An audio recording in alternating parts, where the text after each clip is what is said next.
Hey, we love that umbrella guy.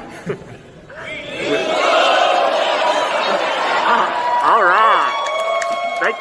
Thank you. I'm calling from Los Angeles, and I'm having a little problem under the name ThATuMBRELLAgUY. I sent him my phone number at least 20 times in the chat and told him to call me. He ignored me. I'm a man. I filed the report. If you guys could take a look at it and give me a call back, I would love to hear what you guys can do to help us. We really need to kind of stop this guy at least until Monday. I told him to call me. I'm a man. You know what? I talk to your mayor.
Welcome to Mayberry.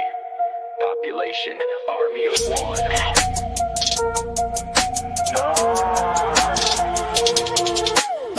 A lot of mother fifers, spreading my name with rage. Masked up, dropping the bass now, ready to laugh you off the stage. It's that umbrella guy back with the mic check, standing still crushing the show. We're PR, no we're not, wait a website interfering with his cash flow. And maybe stop using kids to push your cheap products. Yeah, you can't sell them shaped like small roosters. Yeah, roosters, that's it. Yo roosters.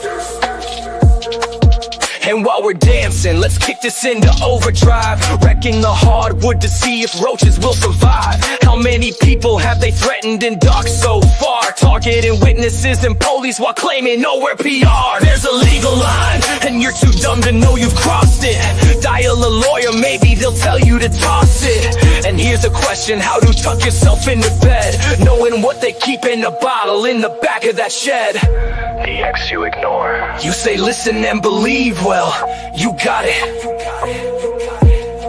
Your own client's version of truth. Yeah, we've sought it. Pretending everyone is sympathetic, but the things she's alleges you're ignoring now, that's pathetic.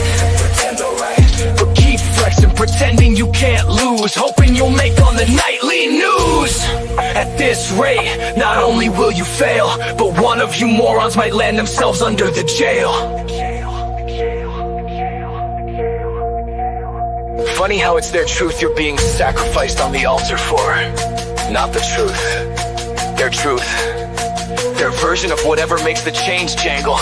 But hey, as long as you sell a few shiny baubles and get some greenbacks, you're okay with it, right? Right.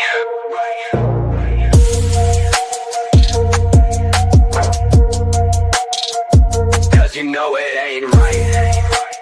All right. You know it is right when we're starting today on a Friday. What's up, babies? How's it going? I hope you are having a most excellent day on what is a crazy, crazy week. I swear. You want to see how mad like this stuff is, by the way. Just to note, I was going through and I was making sure that I had all my documents, in an order. And I was going through looking at the docket. Now, this is just the docket from the 21st, okay? So from the 21st to now, this is what we've had filed. Look at all this. Like that's just from the 21st to the 28th. Isn't that mad? Like, and that's one case. Like somebody I noticed on one of the boards was asking, hey, I'm looking at channels that cover this because I'm trying to understand everything that's going on. You know, I'm trying to catch up on it. And I thought, man, that's got to actually be difficult because what are you tracking? Do you understand? I mean, again, you can catch up on the main case, sure, and you can understand some of the stuff, but there's so much going on. Even when I broke it down and was saying, hey, yeah, there's all these other cases, I forgot to put in the new case, Granger and Granger, the lawsuit portion. I forgot to include that in my breakdown. I mean, it's just, it's something. It is wild. Today, too, we had a really funny kind of weird filing. Let me show you this. Now, I am not going to call somebody a lawyer for this, but I did find this interesting.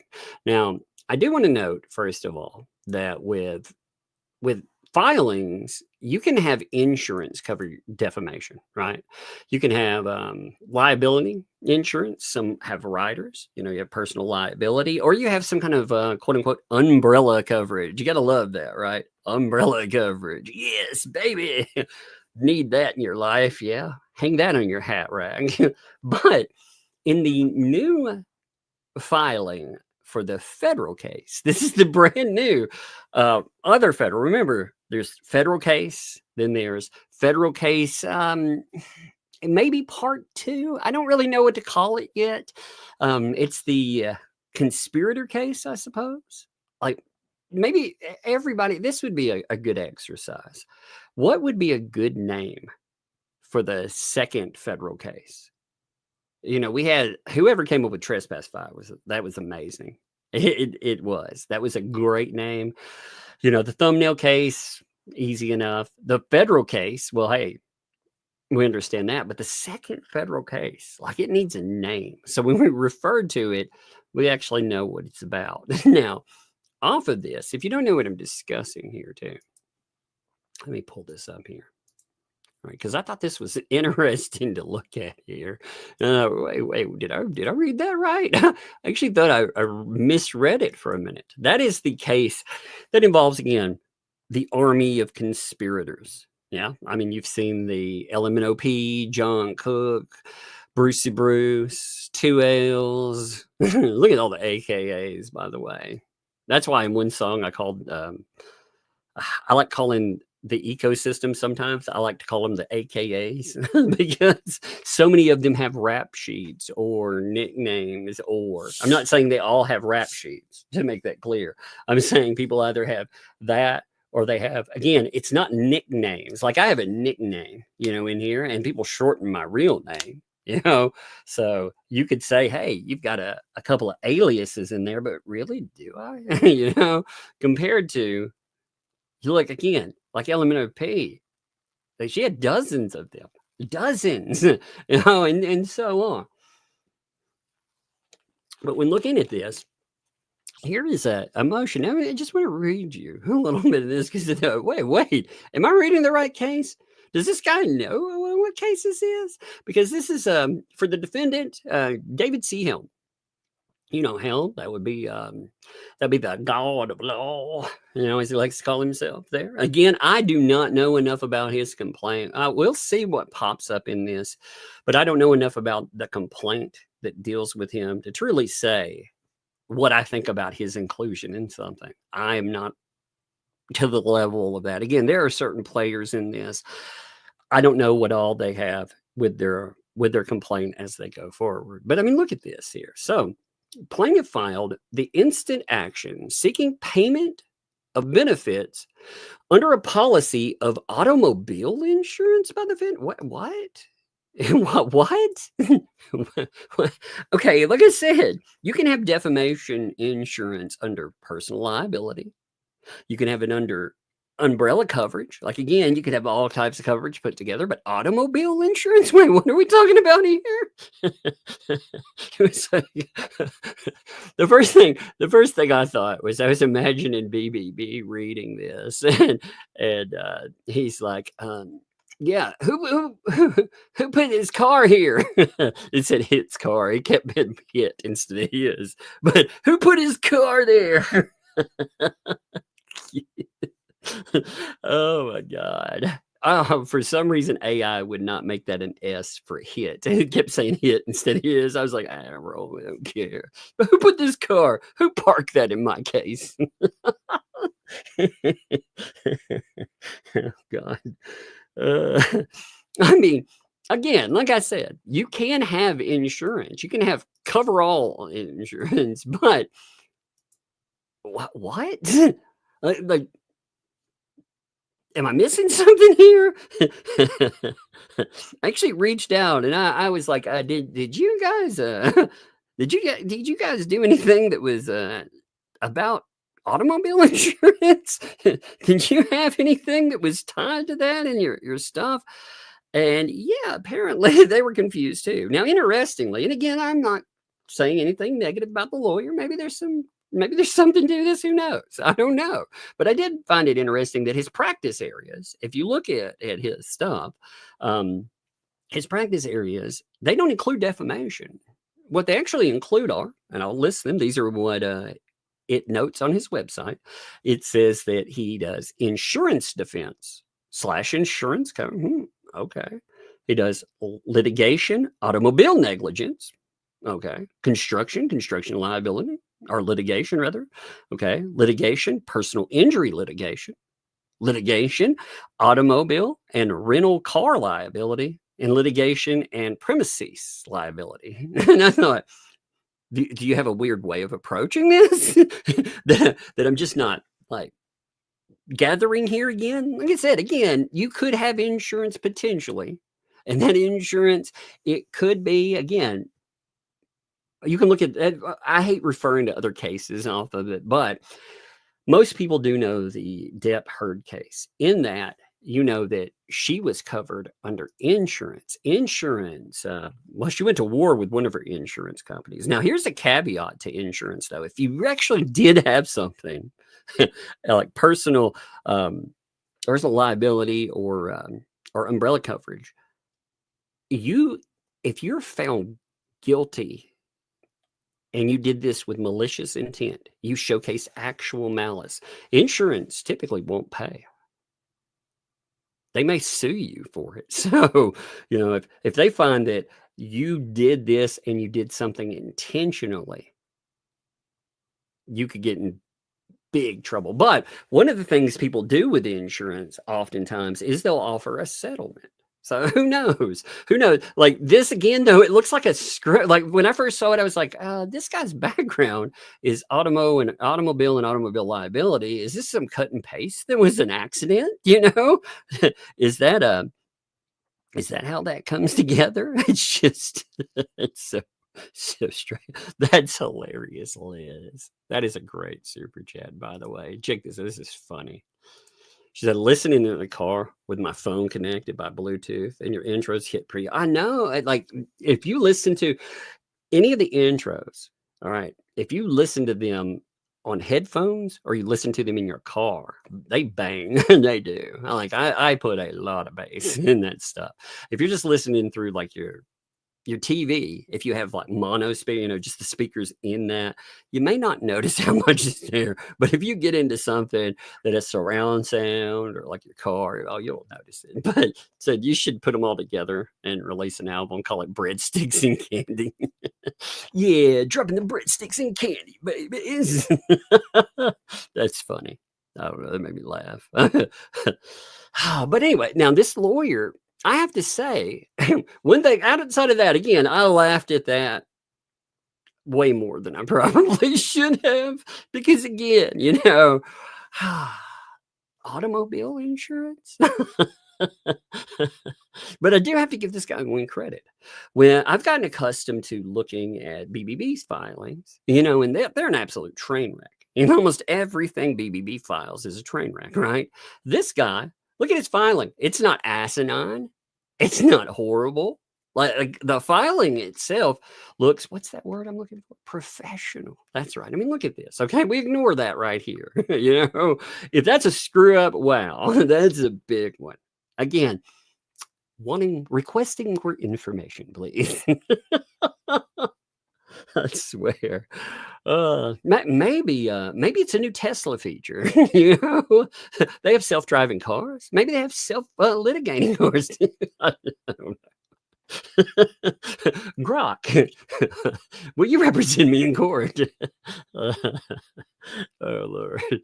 But this is for real. This is a pretty nice. Defendant has prepared a motion for more definitive statement in response to plaintiff's complaint and provided the same to plaintiff. Due to a personal emergency, plaintiff's counsel has been unable to review defendant's motion for a more definitive statement in order to comply with local rules 7.1b prior to filing. Defendant requires additional time to complete the attorney conference requirement prior to filing its motion. Undersigned counsel conferred with counsel for plaintiff, and counsel has no objection to the requested 7-day extension. There will be no prejudice to the plaintiff in granting of this motion. Defendant asserts that this motion includes the preservation of defendant's right to assert affirmative defense. If any, defendant seeks this extension in good faith and not for the purpose of undue delay. Plaintiff has agreed to extension and motion to be filed. Whoa, whoa, what happened? What is this professionalism crap? What's going on in this case? Now, again, we haven't seen anything else from the lawyer. So I really, again, to this lawyer, I will note again, I'm not trying to loop you in with lawyers over here. Okay. In fact, the whole thing that we're going to talk about lawyer and screwing up, that has nothing to do with you. All right. I just thought that this was funny off the bat, but I do have to say, professionalism, if this continues, now I have no idea. I don't know. I mean, this guy may just go whacked out after the next one. I have no idea, but it is very strange in this case to see even the hint of professionalism coming in aimed at Randy and aimed at freaking Jeremy Hale. This is so bizarre. I didn't even know what to do. I was like, what in the world? What is this thing that I see? Is it a mirage? I mean, to really put this into perspective, like yesterday we talked about the judge being angry, right? About his new filing. Now I want to show you why. I mean, you think about this, okay? I'm gonna put these in front of you. Imagine you're a judge, okay?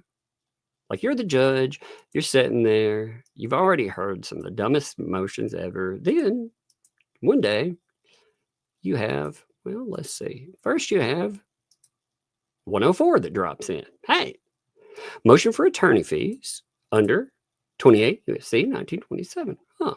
Okay, you're like, okay, there we go. All right. Then on the same day, mind you, the exact same day, you have motion 105. That would be another motion for attorney fees under 28 U.S.C. 1927. Huh. So in the same day, you're like, oh, okay. Then a few days later, while you're sitting there, you're thinking about this case and the other cases that are there, because you're not just on one case. You have on the 25th, you have document 114 roll in. What is this? Oh, it's motion for attorney fees under 28 U.S.C. 1927. What? Wait, what?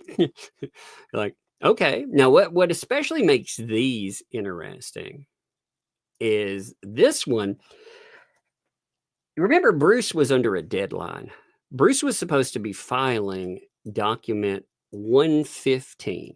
That would be his document where he's answering why he shouldn't be kicked off this case. Right? He was given more time. And instead of filing that on the day that he was supposed to turn that in, this pops up instead. Now, right before the deadline, you have another thing come in, but you have this one, huh? Okay, so you have 114. The judge has to be like, yeah, this is pretty annoying. Then, while thinking maybe this would stop, you have document 116. Again, another motion for attorney fees under 28 U.S.C. 1927. Now, you can see why the judge gets mad. These are the 4 that the judge ruled on yesterday, right? But the thing is, and I'm curious about this, because while the judge was making his decision and writing it up, you had, lo and behold, another one, document 117, roll in as a motion to dismiss and for sanctions. So it's yet another sanctions filing. So you had 5 sanctions filings hit within what, a 10-day span? No, I take that back. Within an 8-day span. My bad. I kept thinking the 17th, but it was the 19th where it all started. So you can see why the judge would be very irritated about this stuff. But the real screw-up, in my opinion, now these are good to review. In fact, one of these is pretty fascinating. This one, where he's talking about the email chain. Well, interestingly, that email chain, somebody I know has it. And yeah, it's like I said, it's fascinating here. What's really fascinating about this whole filing is the way that it presents things as its money grab. Even it's been interesting because even people that are outside right now that are just keeping up somewhat. You have a DUI guy, for example. DUI guy, he's been watching this, but he doesn't watch it every single day. Because he's keeping up with another case. And typically you can do that. You can juggle multiple cases, right?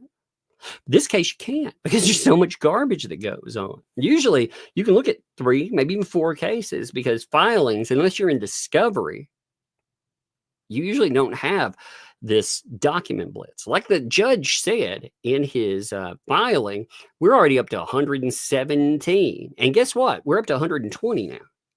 So after the judge puts in 118, we have 2 more filings that drop in. Isn't that wild? Now, what was really interesting to me, though, in looking at all the filings, is what I felt was missing, because I expected, when BBB was told he could have more time to respond to a very real problem. That sanctions problem. I mean, that's a very real problem for him. That came up, document 100. Okay, so check this out here. Give me 1 second. Good Lord, there's so many of these. I have so many tabs open right now just to juggle these and to show them to you like this. It's like, good Lord. It's wild looking. I mean, I should take a screenshot of that. I mean, and these are all pertinent. Like, I don't have anything open that I don't need to have open.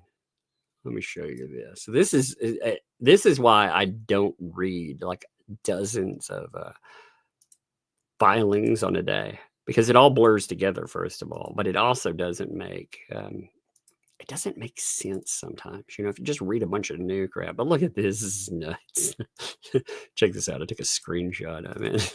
You can't see them when they're lined up, but this is to do this. This is what's lined up over it. At the Dropbox, where I have them open to specific documents, so I could have that. All of the ones that are opened across the side, those are all motions. You have StreamYards, which is us being broadcast. Then you have every other item here is motion, or there's one with emails. And then there's the Hale's, the one over there, second to the last on the right. That is the pacer document. So it shows you how it's lined up. That's how many documents that you've had dropped in the last little bit. That's why the judge is irritated, because there are certain things that should be happening. Like, again, the response the judge was expecting. The judge was expecting a reply. Again, remember, Bruce files document 100. He files a motion to strike 96. Now, if you don't know what 96 is, for some reason, if you missed out on document 96, you really did miss a big one, to be honest. That is where BBB is having some, well, let's just say some real problems. He potentially is answering. He's going to have to bring the checkbook. And on top of that, he's going to have to answer for why he shouldn't be kicked off this case. That's what the judge told, he told him, you're going to you're going to have to prove to me why you should still be on this case. I mean, that's a big one. Actually, let me pull that up real fast just to make sure that people know what we're talking about. There are 7 exhibits that are attached to document 96, by the way. Wait, is that right? 7, or maybe it's 6. I can't remember. Give me 1 minute. I'm looking while I'm here. Yeah, I think there are 6 exhibits that are attached, but they're email chains. And again, all of this is going to come to a head on April the 3rd. Now, that doesn't mean you will specifically have an answer on April the 3rd, what will happen. The judge may take time and think about what's going to go on and then give a response. So we don't truly know. I mean, as fired up as the judge has been, we might get an answer right away. But what that was answering is this. Again, we're not going to spend armies of time, but for clarity's sake, I want you to know what we're talking about. So Randy had filed a motion for sanctions, including judicial default. This is why Bruce loses his freaking mind. From here, Bruce will file, again, 5 motions for sanctions. He throws an absolute shit fit. It's insane. But through this, he's talking about how the court had said, name calling, personal attacks, obstructionist behavior. It has no place, deposition, or anything else. Everybody's on notice. Sanctions won't be light for this. That's why he's like, bring your checkbook. Somebody's going to get sanctioned for sure. Now, will they get kicked off the case? I don't know. I think BBB has done enough to be kicked off a case for sure. For sure. But I think it will slow down the case. And I don't know if the judge wants that. He may also buy in again to the clients are indigent and more, and they can't get any other counsel. So he may go with that anyway. He may tolerate a lot more than he should. And like I said before, I don't even know if I would want BBB kicked off this case because I think he is one of the best weapons for Hale's. He's done so much. Most lawyers won't talk themselves. Even a lawyer that is a crappy lawyer won't talk themselves into a litigation, right? So I'm torn on it. But through this, what Randy does is he points out a few items like, hey, Randy, you scumbag, that was written to him. Endlessly ridiculous. He keeps polymopping. I really, really hope that he brings up the polymop crap because I really do. This is ridiculous. The emoji eggplant, but also that's Luffman. So him by itself, is its own problem. You can see all of that crap. And the only one shot that I would say that BBB has actually been funny in, it's inappropriate as hell. He shouldn't have fired this off in an email. But the only time that he's ever been entertaining with one of his insults, I would say, is this one where he calls him Clownsel. You do have to admit, Clownsel is funny. Credit where credit's due. But it is very bad to do that when a judge is like, don't you act like an a-hole. And you're like, okay, well, I'm not going to act like an a-hole. Hey, you scumbag Clownsel. And again, I'm curious if he's going to, how he's going to try to play that all down. So, with this, we have, again, I'm just chaining these together so you understand how it goes. So we can hit the motion. That is, all of this will come up. This is what the judge gets to review. So he puts in a motion at 100, all right? In that, he asks to strike this, which you knew it wasn't going to get stricken because the judge had already, he'd already made enough noise with it. I mean, you knew, you knew that this was going to be something big. But he says, hey, if this motion to strike this doesn't work out, then on that, I would ask for 1 more week to comprehensively respond. Comprehensive, right? You would think there. Again, you would think it would, you would be laying out groundwork. You'd be putting everything together. There would be a lot more than what we see here. Now, to make sure you understand how he answered before, I want to show you what he does here. Okay, and we'll read it, but you'll notice how he puts this together. He does 96.1. See how it's laid out. 96.2. You see how it's laid out, and so on. But you see the layout here, right? Now, in this, give me 1 second here. Now, in the filing, when he's doing it, what you would expect in the 96.1, 96.2, and more, you would expect it to be different, right? But maybe you didn't catch something. Maybe you didn't catch the fact that I actually switched documents here. I'm not on document 100 anymore. This is his answer that he begged for more time. He copied and pasted almost everything that's in this. He didn't take his extra time and put together a better argument. He took the same stuff that he filed in 100. He copies and pastes specific. I mean, it is a copy paste job. From the copy paste king, by the way. But it is. I mean, if you look at this, just to, I mean, really, again, you're playing with fire when you're doing this. But look at it. Okay, here is 96.1. You see how it's set up. You see the underlining, how that notes, how that's set up. You know, last sentence, addresses were removed, doxing, etc., etc. Well, when you look at this, look, same underline, same wording. Again, it's copy paste job. So instead of taking the time to put together an effective argument, again, I would like to present this to Miss Preston and Mr. Cook. Is this what you consider effective counsel? I mean, truly, do you think that this is operating in a way that benefits you? You are the people. This is your spokesperson. And instead of spending the time on what the judge ordered and coming up with a more effective argument, he spent his time drafting this document right here. I mean, you talk about wrecking yourself here. He spent his time crafting an argument, which this is something I want to, we'll go over all the motions for sanctions. We will go over all of this stuff by itself. But this one I think would be really good to go over with Megan, because it will tie into some of the Amanda Martin deposition. We'll finish off. There was like 7 pages where Bruce comes in, but he asked, instead of going in and taking this hearing for April the 3rd seriously, instead of doing that, he decides to spend his time putting together this argument, another motion for sanction, because what it looks like is he's throwing a fit. He is throwing an absolute fit instead of doing what the judge told him to do.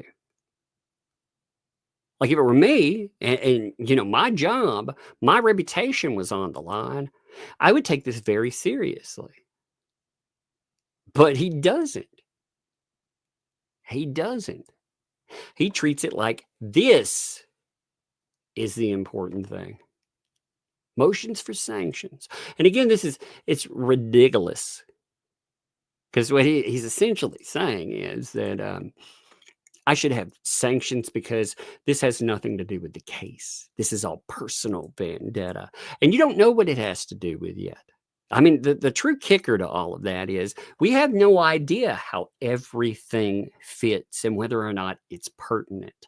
But during all of that, Bruce threw fits. He threw absolute just ridiculous fits. He was shaking his finger. It was something else. By the way, there are over 3,000 of you here today. I appreciate you.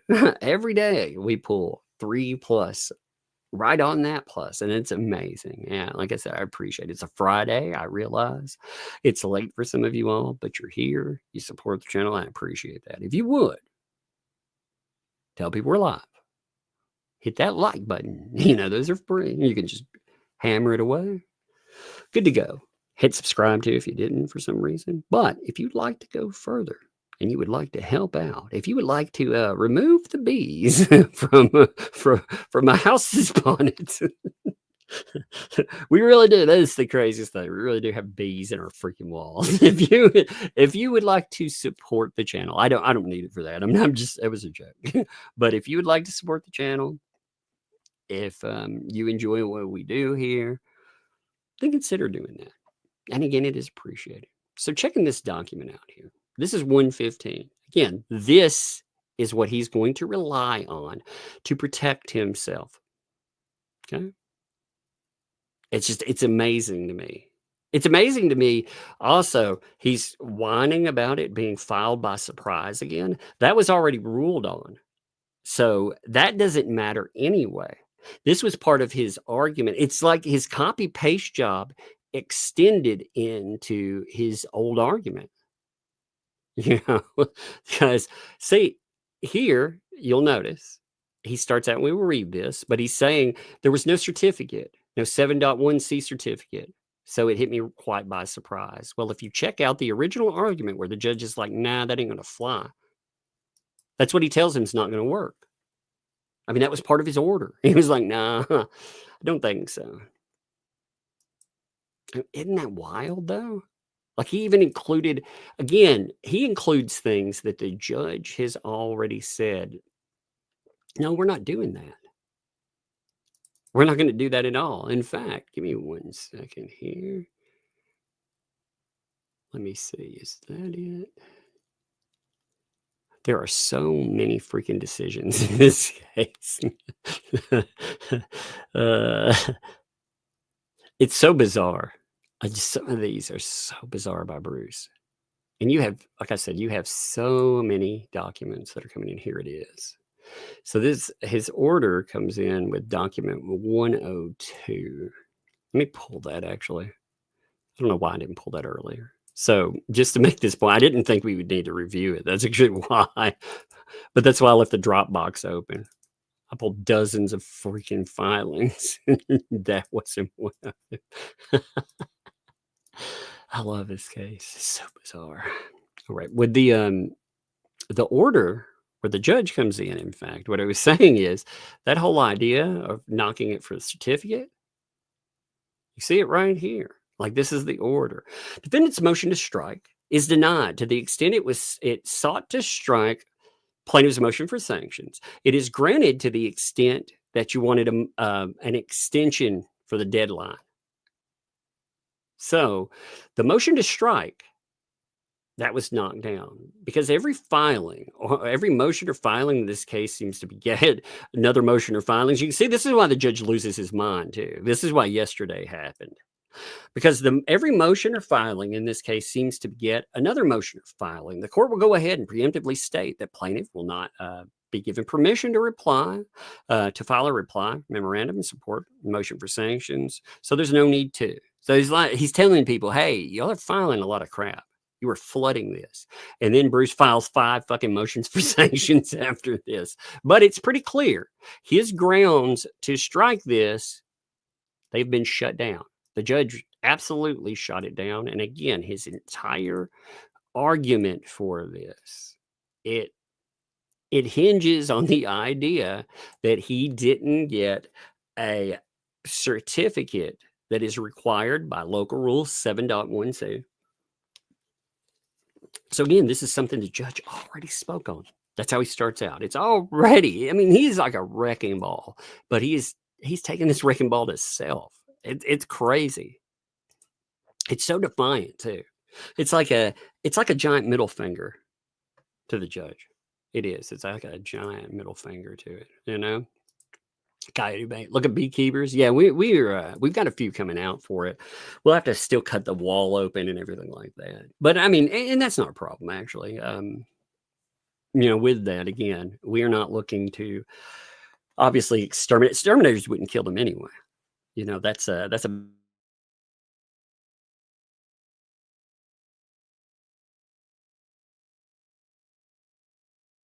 what do you want to do with the bees? I was like, you can do anything you want with them, you know? If you want to relocate or anything, you do whatever. You know, I mean, he was talking to me like they were, you know, a treasure. I was like, they may be a treasure to you, buddy, but them living in my walls, they ain't a treasure to me. So you were more than welcome to have them and relocate the queen and do whatever. So, yeah, we found somebody for that stuff. But we actually, funny enough, we had contacted a few others, but the height, it's on the second level of the house. And with it being up, they think we cut into the wall and get to it where it is. You know, instead of being on the outside, they figure we can cut into it and get it. But bunch of other, they were like, too high up. Sorry. It's like, all right, whatever.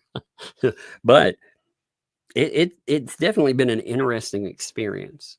It is a somewhat frustrating experience.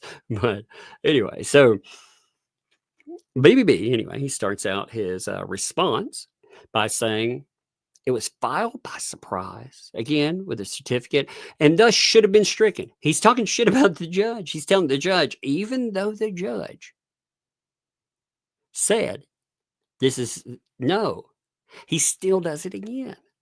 He will not let, I mean, again, there are certain ways that you compose and comport yourself. One way that you don't do, even if you think the judge is an absolute idiot, even if you thought that, you don't say that.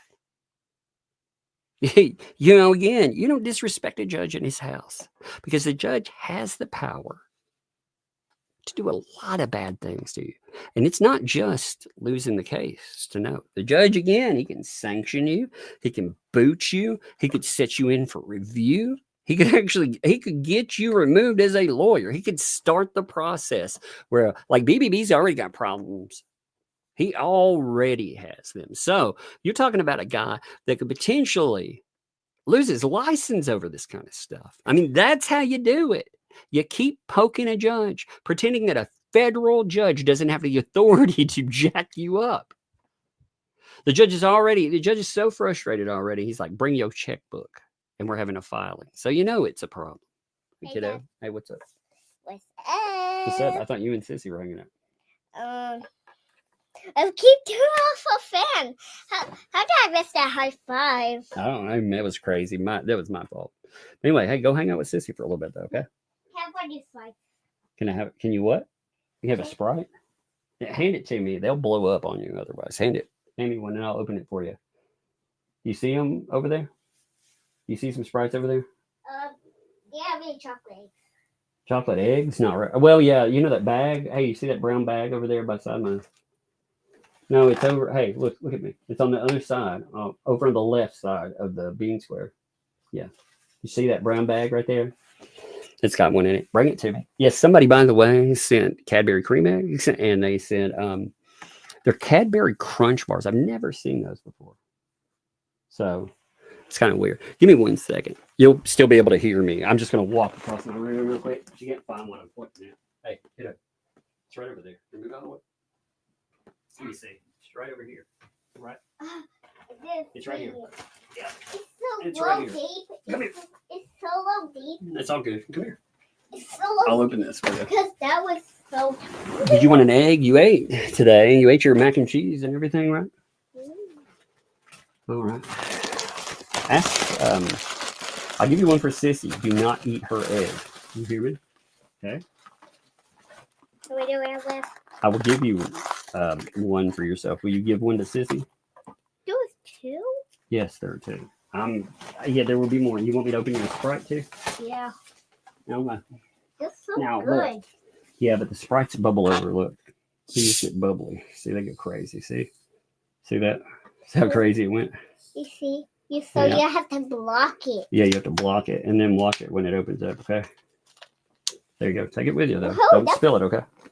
All right, love you. Give a chocolate to Sissy. All right, love you. Be good, okay? Play with Sissy good. Yes, ma'am. All right, love you. The package I sent was delivered today for the. Oh, I'm a favorite. Yeah, the bead package. I haven't had a chance to take pictures or show them that yet. It did show up, by the way. I did. That's awesome too. I want to take pictures of it and show it off.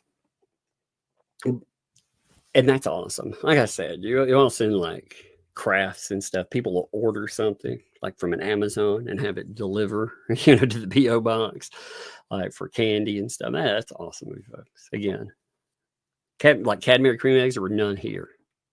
I couldn't find any. Our store is so limited around here.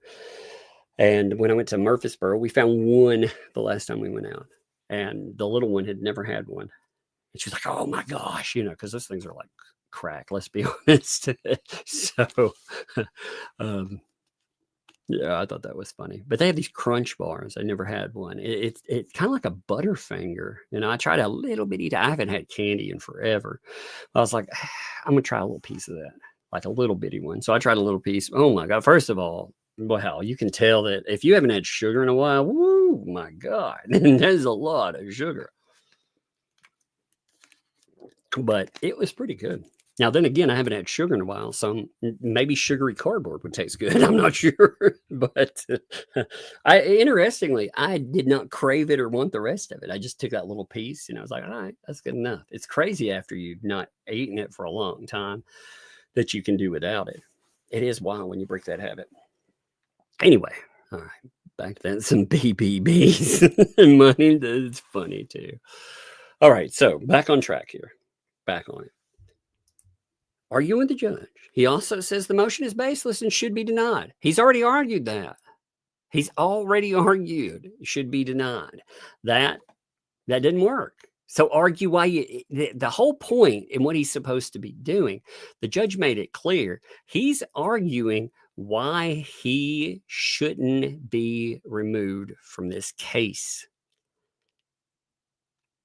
I mean, that's big time. Like he's coming in and he's supposed to make a case for himself.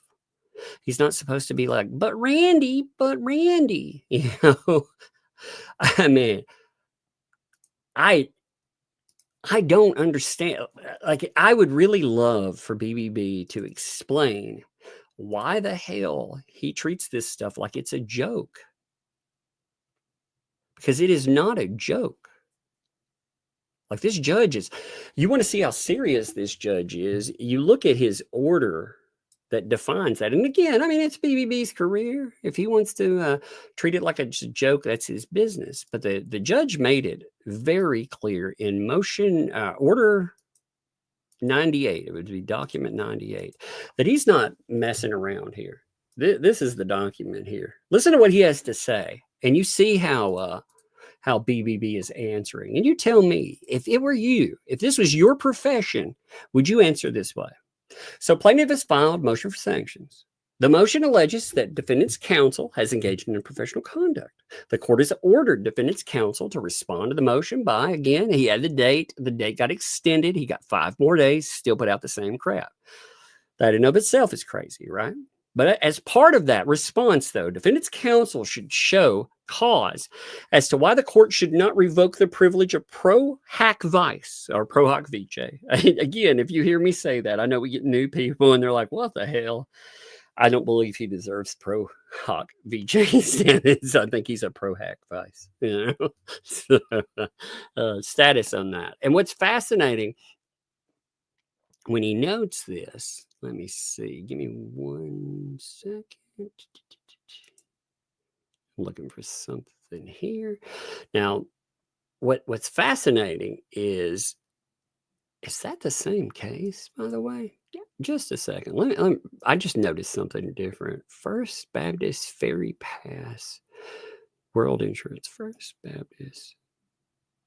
No, okay, it's not the same one. I thought, wait a minute, is that the same? No, it's not the same case. I thought he was trying to quote something else, but he's not. But it says, you know, he should describe why he should contain that and explain or maintain that, rather, explaining in this case that permission to appear pro hac vice, it's a privilege. That is a privilege the court gives you, and granting of which is within the sound discretion of the presiding judge, and which can be revoked if counsel continues to violate the professional standards of this district. Now, there will be a hearing again. You see everything with it. He's not going to move it. Don't ask. But you would think that would be enough, that you would treat this like it's serious. But he doesn't. Again, he's arguing the same crap. This is what this is. Honestly, remember his boilerplate objections? This is a boilerplate filing. Instead of creating something new and really arguing like he could lose something, he created yet another boilerplate objection. Only we're not talking about request for production here. Like that's what he got hit for last time. You would think with the shit fit he threw about that, he would never copy and paste anything ever again. you would at least go in and change up a bunch of words, right? If you're going to make the same point, I would at least do that. But he doesn't. He puts in 4-page document with this. He says, so 96.1. Now, 96.1, if you, let me actually pull those. I think that would be good too. With each one of them, let's show what he's dealing with here. 96. Where are you? 96.1. Okay, so I'm going to pull 96.1 just to show you what he's responding to. Give me 1 second. God, there's so many documents. All right, so this is 96.1 right here. I'm beginning it first. 96.1. Again, that's where he calls him a scumbag. He says he's one of the worst of all dirtbag lawyers he's ever dealt with. You know, he talks a lot of smack there. His whole thing that he tags in, you know, Darth Touch and paint chips. He's also included them in his response, you know, because he's so professional with that, right?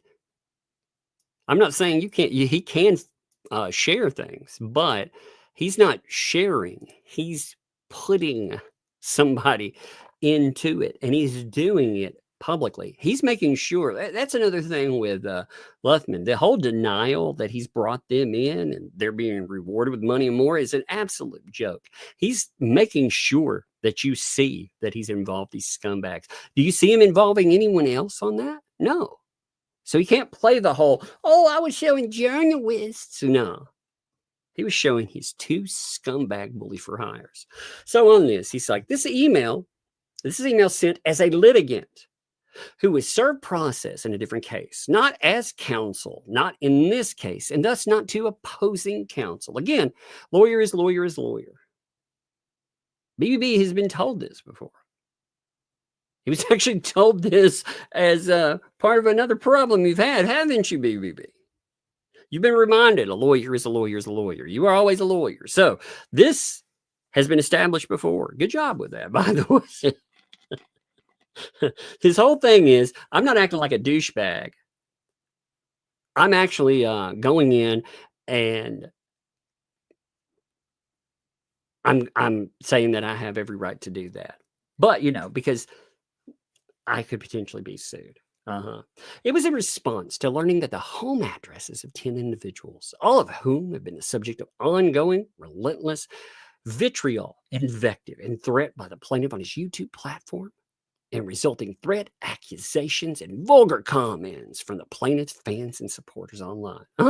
So the individuals involved, they're victims. Not only that, but it's fascinating that he calls documents now doxing, because I seem to remember the Trespass 5. Do you remember when they covered the Trespass 5? And we actually talked about this. They pulled up on 2Ls, not only the documentation, but they also pulled up the addresses, including police officer. So it's fascinating now that this has become doxing when it definitely wasn't doxing before, you know? I mean, they've been totally okay with making threats against so many freaking people. Like out and out jackasses. It's amazing. He's like, oh no, it's because of this and addresses more. I like how he admits though that inclusion of addresses for these people was attempts to dox. Again, I look at everything he says like opposite day. Any accusation that comes up, I think, man, you're actually guilty of that, right? So if he's saying that stuff is doxing and he's done it, isn't that more of a confession than anything else? Again, we talked about that too, and they acted like it was no big deal. Even though if you listen to the sound clip in it, yeah, you could tell that they knew it was like, whoopsie, that's not a good thing. It's not good at all. Because they didn't just include it in there. They then took it over and they put it on broadcast to some of these fucking people are nuts, man. They are absolutely nuts. So them to claim people are bullying and threatening and more. So they blame Jeremy Hales. You know why? You know why this all happens, actually? Isn't this Bruce's normal go-to? I mean, to the point we've joked about it. Why did this happen? Well, let's blame Jeremy and Randy, right? I mean, that's what he's going with, right? He's saying all of these people, well, I did it. I said this because plaintiff on his YouTube platform. So again, blame Jeremy. Yeah, I may be horrible, but blame Jeremy. It amazes me. Jeremy is not responsible for your professionalism or lack thereof. Jeremy has no control over you and the way that you act or react. And again, this guy, he's totally fine. By the way, I find it really interesting, Bruce. If you want to talk about scumbags, I found it really interesting that you brought in Paint Chips. And then right away, when I noted like who Paint Chips was, notice right off the bat, Paint Chips was like, oh, now I got you. I know your name. Use my real name and stuff, because I'm sure BBB gave that to him. And I was like, And then this douchebag threatens he's going to drive by with a quote-unquote film crew. I'm like, first of all, he'd have to take a break from his Pop-Tarts, get his mama's permission to probably borrow the car and actually go out for his little joyride. So I'm not really worried about that. But still, there was obviously an attempt to do that. And it got worse, too, actually. You should see some of the shit, the threats, the implied threats of doxing and more. It's craziness. If it had been pointed at one of them, he'd throw a shit fit. But it's amazing. Like, he's totally down with doing that to other people. But when it's included in a document, which is not doxing, by the way, that's apparently now it's doxing. So it's okay. It's okay. Respectfully, he continues, the court's jurisdiction does not extend to private communications of the undersigned sent. So all you got to do, he's saying, all I got to do is say that this doesn't have anything to do with this, and then I can write you and treat you like shit. Isn't that fascinating too? So I can write him and call it a private communication, talk shit, but say it's not attached to the case. What kind of defense is that? While you're in the court there, you would have this expectation that you would act like a professional. But then again, I guess to act like a professional, you'd have to be a freaking professional. But it's such a strange argument. Well, again, could he have gone a different way? He could. The easiest way to have dealt with this kind of stuff would have been, he could have said, yes, I got served. I was irritated with this. I apologize. He could have taken his lump and moved on, instead of being like, oh, but Jeremy, think about it. As a professional, if you screw up, but then again, he had really no compunction to go and to act better or to do better. I mean, you see him doubling, dribbling down in filings. He wasn't going to stop ever. He was just going to keep going. But I mean, that could have been a way to do it. He could probably stay on the case. The judge, he could have. Well, then again, BBB doesn't take very well to being told no. No means no, I hate to say, but he doesn't. He doesn't like it when people disagree at all. And that's fascinating to me. Because the way that he acts and reacts is so nasty sometimes. Just a basic stuff. Things where you're on record. Again, the way he acted with Shara or Amanda Martin, those depots, my God, it's on record. So you can see the way he acts and reacts. He's like a child throwing a tantrum. I hate to be insulting to little children with that too. Because at least with kids, they know there's a line. And they're not really trying to do harm. And sometimes I feel like, some of these actions, they really are. They're where do they end? Who knows? Now, number 96.2, you're endlessly ridiculous. Now that, I mean, seriously. So 96.2, let's pull that up real quick so you can see it too. Now, again, you can see why BBB is getting himself in trouble because this is a copy-paste job. He did not do anything to strengthen or bolster his argument. He actually uses the same arguments that he was using before. You can see why he's wrecking himself. Again, 96.2, though, in case you are wondering, that is this document or this email here where Randy, and again, I'd want to drill this, all right, because you see the way that BBB reacts to him, but look at how professional what he's responding to is. He's like, counsel, I assume you have read the order of today denying your motion. Your second response is insufficient, as I've said all along. Your boilerplate objections failed, so please respond to the other remaining requests. Your attempt to renew any objection are inadequate and inappropriate at this point per the order of today. If you have no responsive documents other than what you produce to all remaining requests, I ask that you respond as you did for requests on 5, 11, and 12. However, if you're going to say that you don't have your own legal services agreement available, that's going to be a problem. I suggest you take a reasonable amount of time to do a due diligence search with your clients participating. If something was available and it's now deleted pursuant to the request instructions, you must say so. We already have proof of her deleting her entire Facebook group, for example. I'm trying to narrow the issues here. You'll be receiving next week a formal deficiency letter if we can't get this resolved. This is to protect everyone because you've been avoiding phone calls on the subject for almost 10 days now. Now, does that seem unprofessional to you? I think it's telling him point blank, hey, you need to provide what you've been ordered to provide. And it's very clear what he was supposed to provide too. You know, any kind of numbers that have been utilized, you know, as far as phone numbers, when contact was made with certain people, like, again, any records whatsoever. And with any of this stuff, if something's been destroyed, you need to note that. If you're not going to do it, then they're going to have to take it out of emails. And the response to this is you continue to refuse to explain what you claim is deficient and what better responses mean. And now you say that in a formal letter, you're endlessly ridiculous.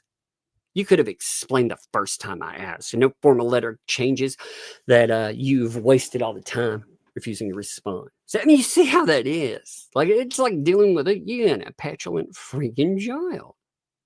It's just, that would be so annoying. I can imagine that. So he responds to this and he says, this is his answer for it. He says, you're endlessly ridiculous. Oh, that he's guilty.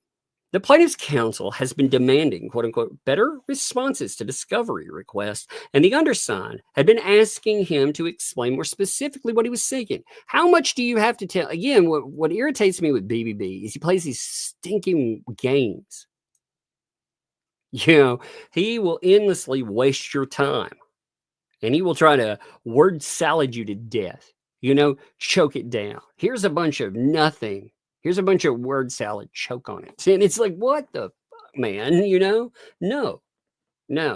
After so many hours of communication, you get to the point where you're like, look, man, I've already explained this to you. The order itself was pretty damn clear. Like I said, the requests for productions were clear. Phone numbers, contacts. And his answer right off the bat was, we're not providing that because you're going to use that for doxing. You remember all of the nastiness and vitriol and bullshit that came with that. He did not want to do any of that. And also he was supposed to, any posts with online, if he didn't want to do this, he should have made a better argument. I could have made a better argument for that. That's the suck thing. You know, when I look at this stuff, if I'm just looking at it from a plaintiff defendant standpoint, not who's involved, I could have made an argument without being a lawyer. And this is not saying anything. I'm not like, oh, look at me. What I'm saying is you probably could have sat down, just like I could have probably sat down and made a better argument to limit the scope of what was being asked for. That's usually the game. It is a game there. You will have something that's asked for that will be overly broad and that will be tailored down, you know, and you chop away at the requests. You provide some stuff that you don't want to. That is unfortunately how a case is going to go. You always end up providing a little bit of stuff that you probably don't want to in discovery. But by and large, you can get something like, again, every message sent from this time to that time. You could hack away at that pretty easily. But instead of taking this stuff seriously, he decided to cut and paste. He wanted to put boilerplate again. It's more like PPP, paste, paste, paste. You know, it's I would have added a copy but I don't want to put a C and a P together. That has another meaning. You know, I could call him Cap. You know, copy and paste. BBB, CAP, copy and paste Bruce. That's amazing. It's true though, man. He did it in this document I'm looking at right here, so it's hard to deny he does it. But he says, you know, after a number of such exchanges, the plaintiff's counsel emailed to inform that he'd be sending a formal deficiency letter. The undersigned's full response was, you continue to refuse to explain what you claim is deficient and what better responses mean, and now say you'll do that in a formal letter. You're endlessly ridiculous. You could have explained the first time I asked. No formal letter changes. That you've wasted all this time refusing to respond. I have no idea what that last fucking sentence is even supposed to mean. It's just a word salad. That doesn't warrant sanctions. Now then he gets to 96.3. Now remember, we haven't even talked about his communication with whatnot, what he did, what he said to whatnot that could have irreparably harmed Jeremy Hale's. You know, the bullshit he pulled when there was communication with them and him making statement again. He knew exactly what he was doing with that. But there's another thing in there with 96.3. Okay, so this, give me 1 second here. 96.3 takes me a second here. Is that it? Yeah, there's so many here. Again, okay, so here's 96.3. 96.3, it notes. Counsel, please produce a copy of the whatnot contract. You ignored my offers to maintain confidentiality, then insisted on joint motion. No motion is needed.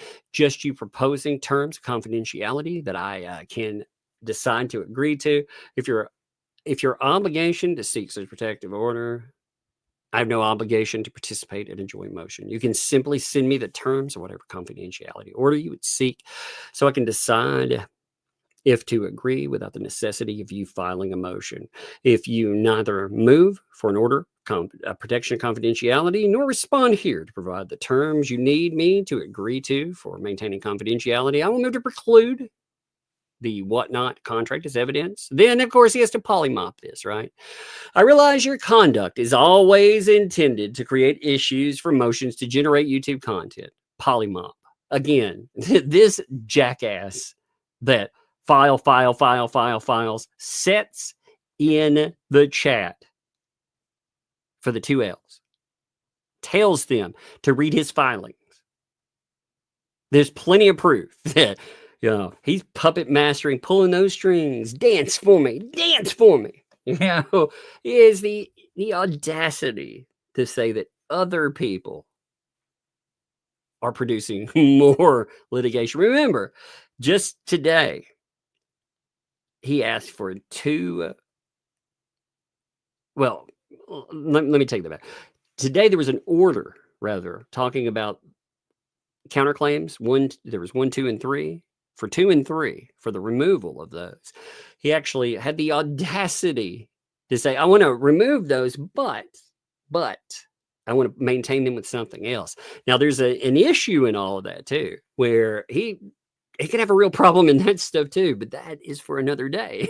There's so much, again, I want to explain on their own because all of this has its own merit. But you see him anyway saying, polymop, I will ensure your shenanigans result in the appropriate discovery orders. Again, threats, always, right to the crap bucket again. Denied for continuously repeating the acronym polymop.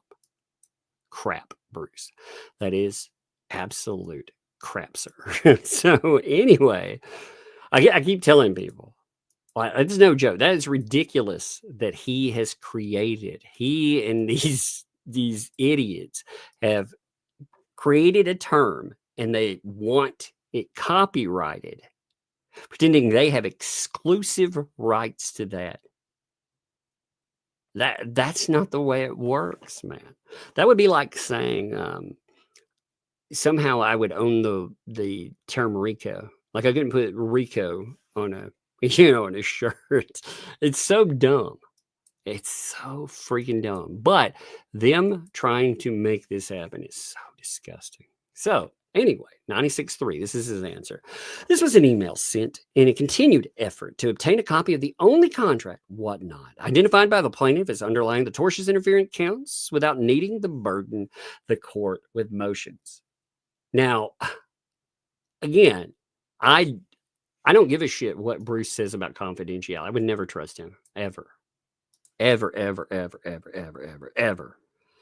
Laura B says, DUI guy will be going to BBB hearing on April 3rd. Good. That'll be good. That'll be good. I thought about doing it. Just to be honest, I thought about it. I just don't know how health-wise that kind of travel would be. But man, I'm tempted to. I'm very tempted to do it. Pop over there, pop back. I mean, that would be very fascinating to do. I'm very tempted by it. Fly there, fly back, bam. Get it done. Stay one day. Check it out. Yeah. Deborah, Deborah noted they showed footage of a survey post. Yeah, they showed a post in the ground and said that is the post. What? Why don't you show a survey?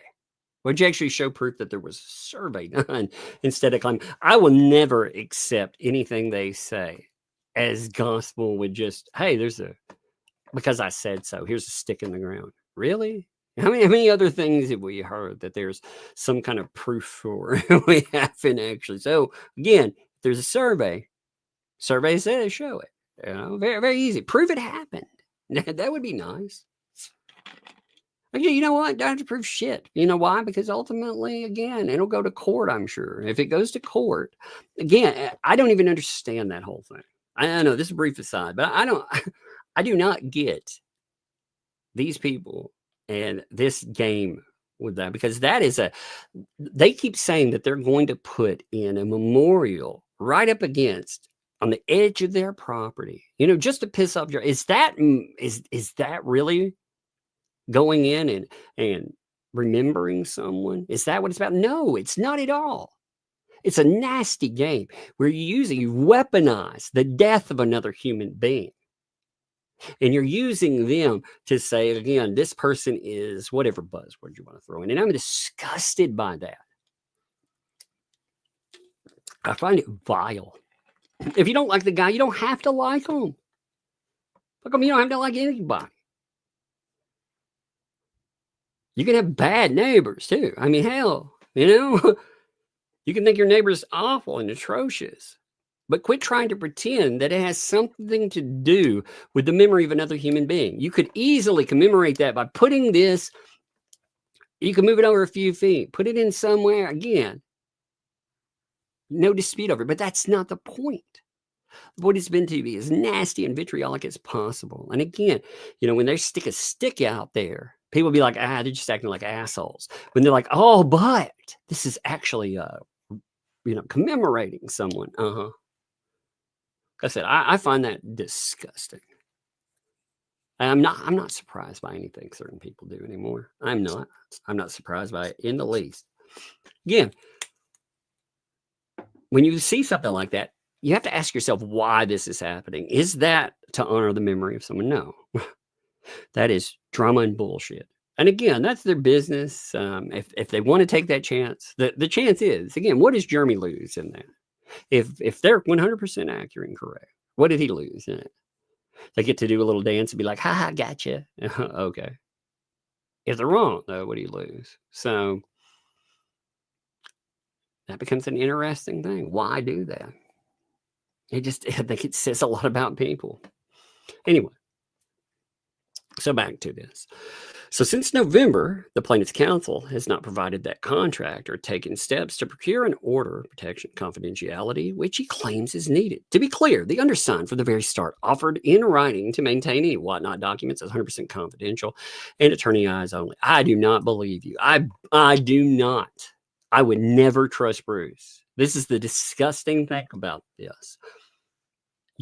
I do not trust him not to show this to 2Ls, to call them part of these quote unquote. Remember, they pulled the whole, we're part of the team. Remember, they tried to loop Shara in that. If they're saying that somehow extends to them, if they're protected, remember the messages, Shara wasn't supposed to be able to talk about stuff. If that's their argument, then don't you think they would try to pull some bullshit where they would show this stuff to people and then be like, oh no, they're just part of our team. They're part of the team, so of course we could show them what's there. I mean, I trust that not at all. Like that's when, and he will have to prove, unfortunately, like he will have to. But as of the date of the email, January 31st, an inordinate amount of time had been spent attempting to resolve the discovery issue, and the undersigned concluded that the purpose of the obstruction was to create an issue for court orders. Did you read that there? You hear what he said? The reason he reacted to it. That's funny. I like that. Did you see this answer here, by the way, where I was asking for names for the case? That's really funny, Tanya. Said, how about federal case A and federal case BBB? That's really good. I like that. That's funny. That is funny. Federal case B. People be like, well, what's happened to you, buddy? Is the Better Business Bureau being sued? No. That's hilarious. I love it. But look at this statement here. He said, an inordinate amount of time has been spent attempting to resolve a discovery issue. Again, you can see why you would want this hammered down, and there would be no wiggle room whatsoever where this stuff could be thrown out. But he says, he adds this, he concludes, and this is why he's acting like an asshole, that the reason that this is happening is because he's being obstructionist. Are you freaking kidding me? Again, what does this really say between the lines when you read it? Does it own up to any behavior? Absolutely not. It goes back to blame Jeremy and Randy. Always. It's always blame someone else for it. He just makes it up. Thus, I realize your conduct is always intended to create issues for motions to generate YouTube content, polamop. And look at this bullshit. Again, look at this. They create something and then they pretend that this has been something most people just use out there. You know, outside of these moron circles. How large is this circle, by the way? How many hundreds of people? How many have you ever seen utilize polamop? For real? A few dozen, maybe? Like they have to chant it? Have you ever been out in the wild and heard somebody say that? Have you been out in real life and heard someone be like, you know what? That's polamop. Fuck no. Because it's stupid. It's stupid, man. But he says, polamop stands for protection of litigation and multiplication of proceedings. Wait a minute. Let's see. He says, actually, that's the way it should be. Actually, polamop stands for protection of litigation and multiplication of proceedings and has become commonly used to describe the plaintiff and his counsel's use of litigation based on contrived claims to generate litigation-related YouTube content.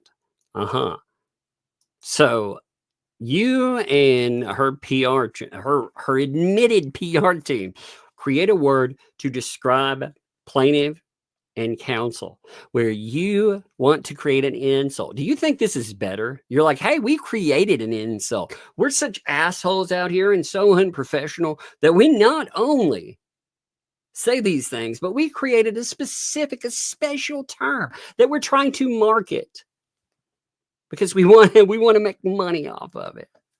It's like, are you kidding me? What a bunch of whack jobs, man. Oh my God, dude. This makes my brain hurt some days. I swear. Oh, Lord. That's nuts. Commonly used. No. Commonly used, no. Outside of this little cult they have put together. You know, they call them, I hate Jeremy Hales. Outside of that, who uses it? And again, if you don't think that that's the reason they do stuff, because they hate Jeremy Hales and they want to ruin him. Remember, they have admitted to that, by the way. I mean, we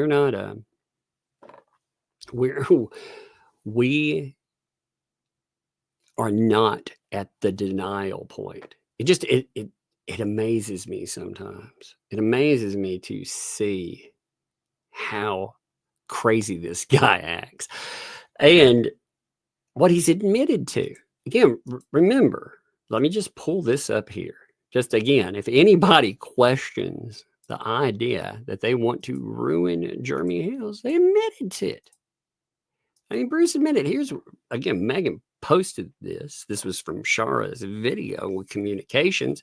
He noted he wants to destroy Jeremy Hales legally. You know, destroying somebody illegally. Remember, he said that it's bad because Jeremy said that he was going after these folks' money. That's wrong. That's not justice. But wanting to destroy this man and his YouTube empire, that's somehow not fucked up. That's not an admission of wanting to ruin somebody's life. You have got to be kidding me. So you can see exactly what they are. I mean, make no mistake. When people join up with this, they're not, quote unquote, protecting or doing any of this garbage. They are hoping they can ruin somebody's life. But he says there's nothing vulgar or insulting. Bullshit. You created an insult. You said, again, in your own statement, you are accusing the plaintiff and his counsel of creating contrived claims so they can generate litigation-related YouTube content. You've created an insult and tried to make it happen. That's amazing. He doesn't want to be called an ambulance chaser because he doesn't think that paints him in a decent, nice light. But they create a term that says that this guy over here is a scammer and a piece of shit. Okay. That's not an insult, though, right? It's an effort to avoid needing to involve the court on a discovery issue and a statement of intent to seek a discovery order. It does not remotely justify the filing. I think it very much does, because he keeps pulling this polamop bullshit over and over again. Like, that is so freaking, again, it reminds me of a child. It goes back to what I was saying about him acting like a petulant child. He's a one-trick pony, and he keeps going back to that show. So then we get to 96.4. Now, 96.4, if you do not remember it, is, give me a second there, mother. Man, I think my document just crapped out. I'll have to reopen one. Give me 1 second after this. I'll pull up 96.4 when we're talking about it. But I think that one document crapped out. 96.4. I'm glad. See, I've gone in and I've been keeping pretty damn good records of everything too. Because if we have a problem during, there's so many documents I have to open up and mess with that I've started keeping. God, so much time spent just basic stuff. Typically, you would not have to do this with a case. And it is so nuts as well. But this is 96.4. It says, counsel, I strongly, once again, urge you to cease. They're making this is Randy telling him, but afterwards, right, from making derogatory remarks. He's telling yet again, hey, counsel, I tell you to stop this. Why? Because he keeps pulling this kind of bullshit, polamop. So he's been told over and over again, don't do this. Don't pull this garbage. You know, at first, he pushed a quote unquote offer. You remember when that happened? Remember when he's trying to do that? He pushed it publicly too. So that's what this is. It's like, your offer is rejected. No, we disagree with you. Polamop. They wanted, by the way, the offer, like, you're not obligated to take any offer these morons throw out there. Screw them, you know? And he noted again, he was like, I strongly, once again, urge you to cease making derogatory remarks toward opposing counsel, witnesses, and parties. He's telling him this is derogatory. You know it is. You know, because you put it in your filings and more. And he's trying to play the game of no, it's not. So this is what he has to say. This is his defense for it. The email from the plaintiff's counsel states, we disagree. Your offer is also rejected. In response, I wrote polamop. Now, without the context, the court cannot know the offer that was rejected or if it was intended to resolve some claims by agreement rather than multiplying litigation. The one-word response was to say that they were rejecting the offer because their purpose is not to avoid court proceedings but create them. That's not insulting, though, right? That's not insulting, though. He's, again, this is totally professional, right? So he's like, there's nothing wrong with that response. It does not justify the filing of a motion for sanction. I think it all goes together. It very much does. And remember, these are not the end all. Like, this is where BBB has a problem. Now, 96.5 brings up the, it brings up somebody I really hope they get to have a discussion about, because we've talked again. I'm not going to pull them up this time here, but BBB was told in email by me, because I knew he would play this. He's just a journalist. That's all this guy is. He's just a journalist out here doing his job. He's not creating any problems.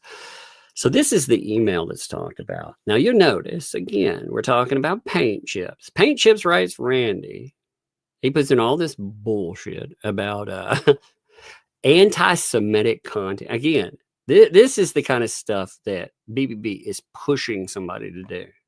You know? It's fascinating because, do you see people writing Bruce and being like, hey, Bruce, just an example, not an accusation, just giving you an example. Can you imagine repeating over and over again, why do you hate women? In fact, maybe women, since you have that problem, maybe they should contact women's organizations, because that's the thing they did. Now, again, I'm not saying people should do that, just to note. I'm saying that's what they did with organizations because of Big Nose, because of Duke's foreskin, and because of, man, Find Jesus. Find Jesus is apparently anti-Semitic. Are you kidding me? Are you fucking kidding me? Oh my God. But you see this stuff. This guy too. This guy right here that he's trying to push, paint chips, has connection to paint chips. He has some kind of case going on. And his connection there, you can actually find where he promoted this person well before this. It's part of, again, pushing and trying to get a few hundred hits, because that's all they really get off of that kind of stuff. But they get a few hundred hits, bringing up, well, again, whatever he's going through. I don't know enough on his case to speak to it, so I will not do that. But I do find it interesting that it very much looks like quid pro quo.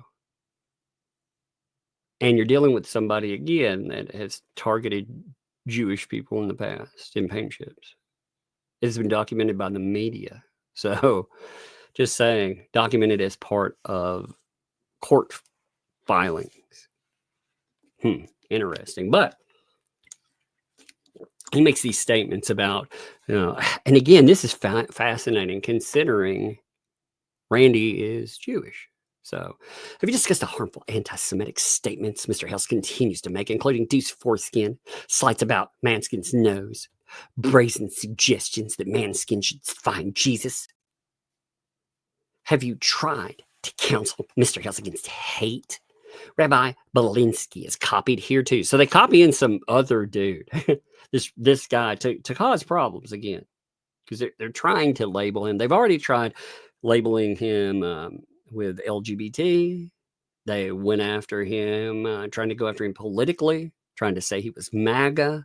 They tried to go after him as a racist. Remember, they even pulled that up in his deposition where they were talking about the shirt that he was wearing.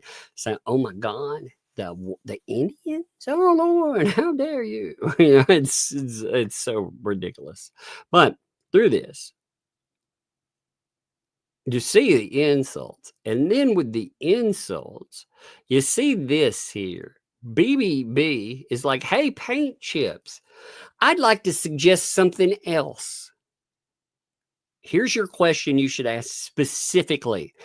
What due diligence did you perform before submitting your client's perjured affidavit alleging the defendants made online statements calling him a child predator in order to influence exercise of federal jurisdiction? Said, oh, there's perjury. It's the same argument, but he's trying to make it to his pet bullies for hire. That's getting called out. And it should be called out, by the way, because it's ridiculous. And we all know it is. We know that it is beyond the pale. Anybody would know that these guys are not out there trying to muck it up and laugh at stupid. What they're trying to do is they're trying to ruin someone. They want to ruin his life, and they have done their best they can do. They have brought in some of the worst fucking people I could find. I mean, actual criminal, like scumbag to the highest degree. Oh man, it's so bizarre. So anyway, let's pull up. What was that? 5. All right. So let's pull up 5. Give me a minute. Gosh, I feel like I'm playing. I had to pull the document again. It crashed out. But like I said, I keep them all pulled up. So, it's the peewee emoji. It was an email from a journalist. The undersigned did not use it, adopt it, or even realize it was there until the motion was filed. The plaintiff's motion misled the court. There's no basis to bring motions for sanctions on adopting someone else's emails. The motion highlights the suggestion that the journalist questioned the plaintiff's counsel about a plaintiff's perjured affidavit. This is not a communication in these court proceedings. It is a response to a journalist's question, not subject to the court's control. The remaining highlighted parts were contained in the email from the journalist along with eggplant. Again, I hope to God Randy points out who this scumbag is, because this guy's not a fucking journalist. I mean, honestly. I swear, man. That's like handing him a couple of wooden planks and saying, hey, you're heavy. I think you're a house. It's like, no, you're not. I mean, seriously, come on. Such a joke there. So in conclusion, he says, when the court looks at the contrived basis for the motion, that was filed without the required certification. So again, he's complaining about what the judge, again, has already talked about. The certification has nothing to do with this whatsoever. But he's still stuck on it. He's so, I mean, the absurdity to BBB sometimes. It's such a clown. Now, remember, there was also, along with this, there was another document that was dropped too, or another item rather, that Randy dropped out there. And this isn't the only one. I actually read a pretty lengthy attack on Randy one day on here as well. But there are plenty of these out here. But for him to just say, hey, that's all I'm doing out there, that's absolute ridiculousness, like we say. So check this out. I mean, this was another filing. You had a response to the motion. Randy filed, and he was like, look here, this is about Randy. A short clip about my litigation opponent in federal court in Florida. Lawyers will know what I mean when I say they are committing the worst Rule 11 violation I've ever seen. Their lawsuit is polamop scheme. Again, pulling the polamop bullshit yet again. So you can see, like, this is his problem when he tries to play this polamop bullshit off like it's no big deal. It's everywhere out there. And he knows that's the litigation point. It's not the outcome, it's the point. And then again, he puts in Randy Shockett clown. This is his shit. This is what he's promoting on top of it too. And you can see, like, he has his little ecosystem. Freaking, he has his bullies for hire and Boner Crusher. They're all together there. Also, remember, this isn't his only one. The I would say worst. Well, maybe not the worst one, but one of the, I think, more admitted ones is he puts together this giant post about polymops. And he says, "I'll check out this song somebody made. I represent the bad neighbors, pro hoc vice, meaning I was admitted to U.S. District Court, North District of Florida, specifically for the single case. My clients, the bad neighbors, are actually victims of YouTube celebrity Jeremy Hales and his lawyer. So they're victims of Randy, too. Cyber stalking for entertainment profit enterprise, a key component of which Hale's abuse of court litigation to create ongoing legal developments that feed the content appetite for fan base, make a lot of money. The acronym polymob.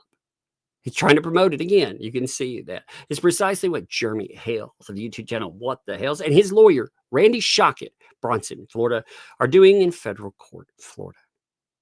They have used litigation in advance of frivolous, contrived claims for ulterior purposes of generating ongoing YouTube content, Hale's storylines. Everything is contrived. Everything is fake, he's telling you. And he keeps going. He attacks. Again, you look at his attacks. He just keeps going. Talks about Shockett is so feckless that he doesn't even write his own emails to me, or at least without Hale's review. I mean, holy shit. Like, this is him. So there is no denial that he's, by the way, I'm going to make sure that this ended up with Randy too. I want to make sure, especially with that statement right there. Bruce, you are your worst enemy. You are. You can't just like freaking act like a professional. You have to double, triple, quadruple, and more down and hope that doesn't get you like kicked off a case or more. Sometimes it does. People ask, "Hey, do you think he's trying to get kicked off on purpose?" And then, well, I don't know. I mean, holy crap, though. So conclusion, though, you can see. He says, when the court looks at it, filed without the required certificate to influence the court action before the undersigned respond, none of the emails on which it is based provide any legitimate basis for opposing sanctions. It should summarily deny the motion. So that's all he puts together. He got 5 extra days to put that together. And again, the original document 100. Let's pull that real fast. We're not going to read it, but we're going to look at it. I just want you to see this. So, document 100, you see 96.1, same argument. 96.2, copy paste argument. It's the same thing. 96.3, same copy paste argument. It's the same thing. It's the same footnote. Well, let me make sure it's exactly the same. I don't know if that's exactly the same. I think it's been shortened. Yeah, he shortened this, which is fascinating. He said he took this part right here. He removed the plaintiff's motion and court order 98 are presently the subject of extensive coverage on numerous YouTube channels, for whom this litigation has become near exclusive source. Hell yeah, I'm covering this shit. You better damn well believe I'm covering that. And you know what? Like I said, he would cheer it out. He tried to recruit every one of us. The thing is, I work for me. I don't work for him. I don't work for his. I don't work for anybody. I work for me. And that's what he doesn't like. But, okay, so there's a sentence missing. But let's see. Let's continue with that. Let me check. Give me 1 second. It's so bizarre. I mean, that's the same freaking statements through there. 94. I mean, you see that? Same. 95. Same. It's copy pasted. Holy shit. Even the wait, is the conclusion? Let's see. 94, 95.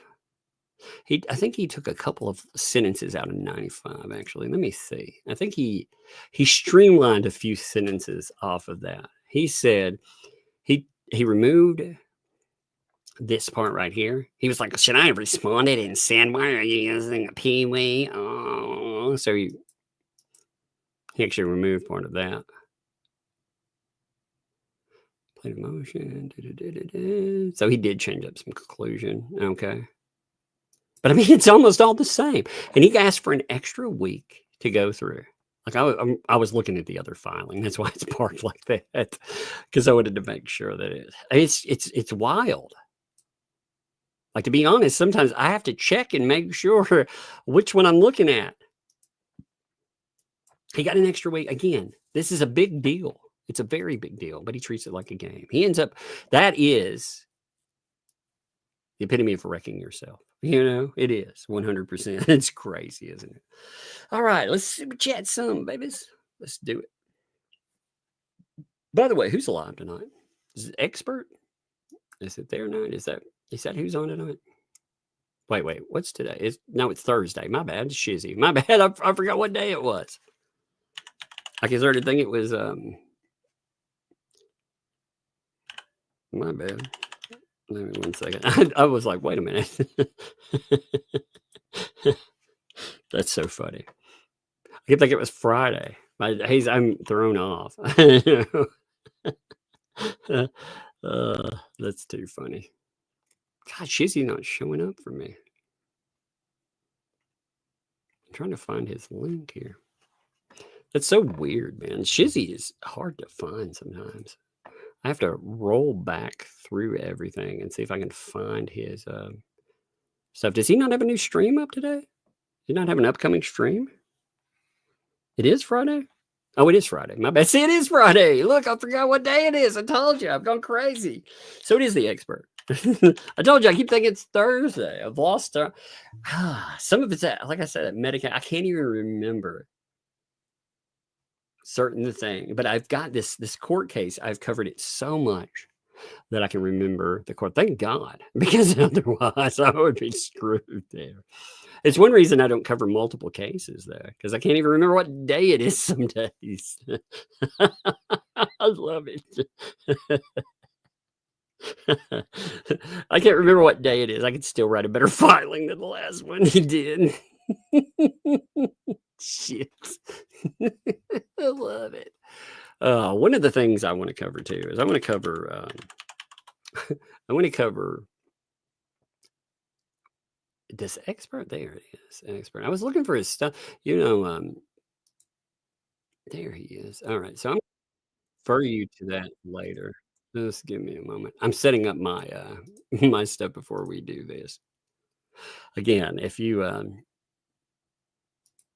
to watch some crazy though, just keeping up with any of this stuff at all. I mean, it's so bizarre. Damn it. YouTube is fighting me today. Give me 1 minute. I apologize. There, it's fighting me. It's actually been fighting me all day long. It does not want to redirect to the expert for some reason. There, finally. It wouldn't take it. That's so bizarre. It would not take his information at first. It would not let me link to his channel. Okay, let's do this. Here we go. Chicky, what's up? Chicky Carey. Thank you for the membership. Thank you. Welcome. Thank you for your membership and welcome to Tugs Thugs. Thank you. That is awesome. Appreciate you. Sticky widget. Thank you for 5 gifted memberships. Dropping them 5s. Thank you, Sticky. Appreciate you, buddy. Max Lab. What's up, Max Lab? Yes, as always. If we cover documents, I do want to give special thanks to Max Lab. Because even if, like I said, even if I pull my own stuff, I look it up, Max Lab makes sure every day when something comes up to be like, yo, have you seen this? Yo, have you seen that? And again, that's good. And it's good because he doesn't just do it for one person. He does it to make sure that everybody is apprised of what's going on. Like I said, I appreciate that. You don't typically, you don't work in a vacuum. You know, there are many people out there. Many of you send me screenshots, documents, and more. And I can't tell you how much that's appreciated. I mean, for real. Like I very much, I appreciate all of you in that. You are the channel. You make it work. I could not cover this stuff on my own. So I thank you. And again, like I said, with the baseline here. So we are 5 super chats off of 50 again. That has become the baseline for every night. And it's amazing. Like I said, that is very appreciated. Daily Dysfunction. Thank you for the gifted membership too. Thank you. Appreciate that. I was watching gifted memberships fall in earlier today. I love seeing them hit people, watching their icons change. It's kind of awesome. Emma, thanks for the 2. Love that song. Thank you. I liked that when they wanted to do the Fife thing. You know, they were like, "Oh my God, Fife!" I was like, "All right, let's adopt that. Let's make a song out of it and have fun with it." I thought it was a lot of fun. I love that. I love that you can take something that they want so bad to happen. It's just like a polyflop. There are so many jokes that are contained in that. You know, if they want to say polamop, you can turn it polyflop. Very easy. On top of that, you know, crap. They hate it. When you bring up the crap bucket, you put a little polyflop on them. You know, you have them polyflopping. Who put this car there? We just polyflopped. I mean, again, oh, it's so beautiful. I love it. Emma, thanks for 5. Dude, she's getting umbrella coverage. Just another way once. Indeed. Indeed. Like I said, it is indeed a mess for him. He needs an umbrella because it is raining down on him right now. Do you all think, here's a question. Do you really think, when you look at the way the judge, I think he really adopted the terms indigent. So he went with elderly and all of that, taking clients. Do you really think they'll kick him off the case? Do you all actually, I mean, being objective in this, do you think the judge would kick him off? I think he could cause it. Like if he went in there and right now it's a baseline without him making some stupid, angry argument where he's acting like a jackass. Do you think the judge would kick him off this case? I'm curious what you have to say on that. Because like I said, I don't know. I think he has very much gone beyond. I think there will be sanctions for sure. I think that's what the judge is going to do. I think he's going to lay down the law with sanctions. I think that's personally. Now, again, it may be more. And in Florida, it can get much worse for somebody. So we'll see. But Max Lab also, thanks for the 2 there. Tug, let's call it the ecosystem takedown. Indeed. Instead of an ecosystem, they are an echo chamber. They are an ecosystem. They just regurgitate. That's funny too, because they kept trying to say that everybody that talked about this, you know, that didn't agree with them was some kind of repeat pattern and test tone. But listen to them. They all argue the same. Oh, this really annoys me, by the way. Let me go off on something real quick. So, Ray decided that he wanted to talk about relationships, and he wanted to give relationship advice, you know, toxic relationships. I hate armchair psychology. I hate it. They have no idea what they are talking about. They have no idea, and they are not qualified in any way, shape, or form to be discussing anything like that. In fact, they could do harm. They could. That they have a very toxic relationship, it seems, with each other. You know, these people, you look like again, you look at Stupid Dave, for example. Stupid Dave didn't walk lockstep with them. What did they do? They kicked him out for having his own opinion. Now, whether or not I don't like Stupid Dave, I think he's a terrible human being.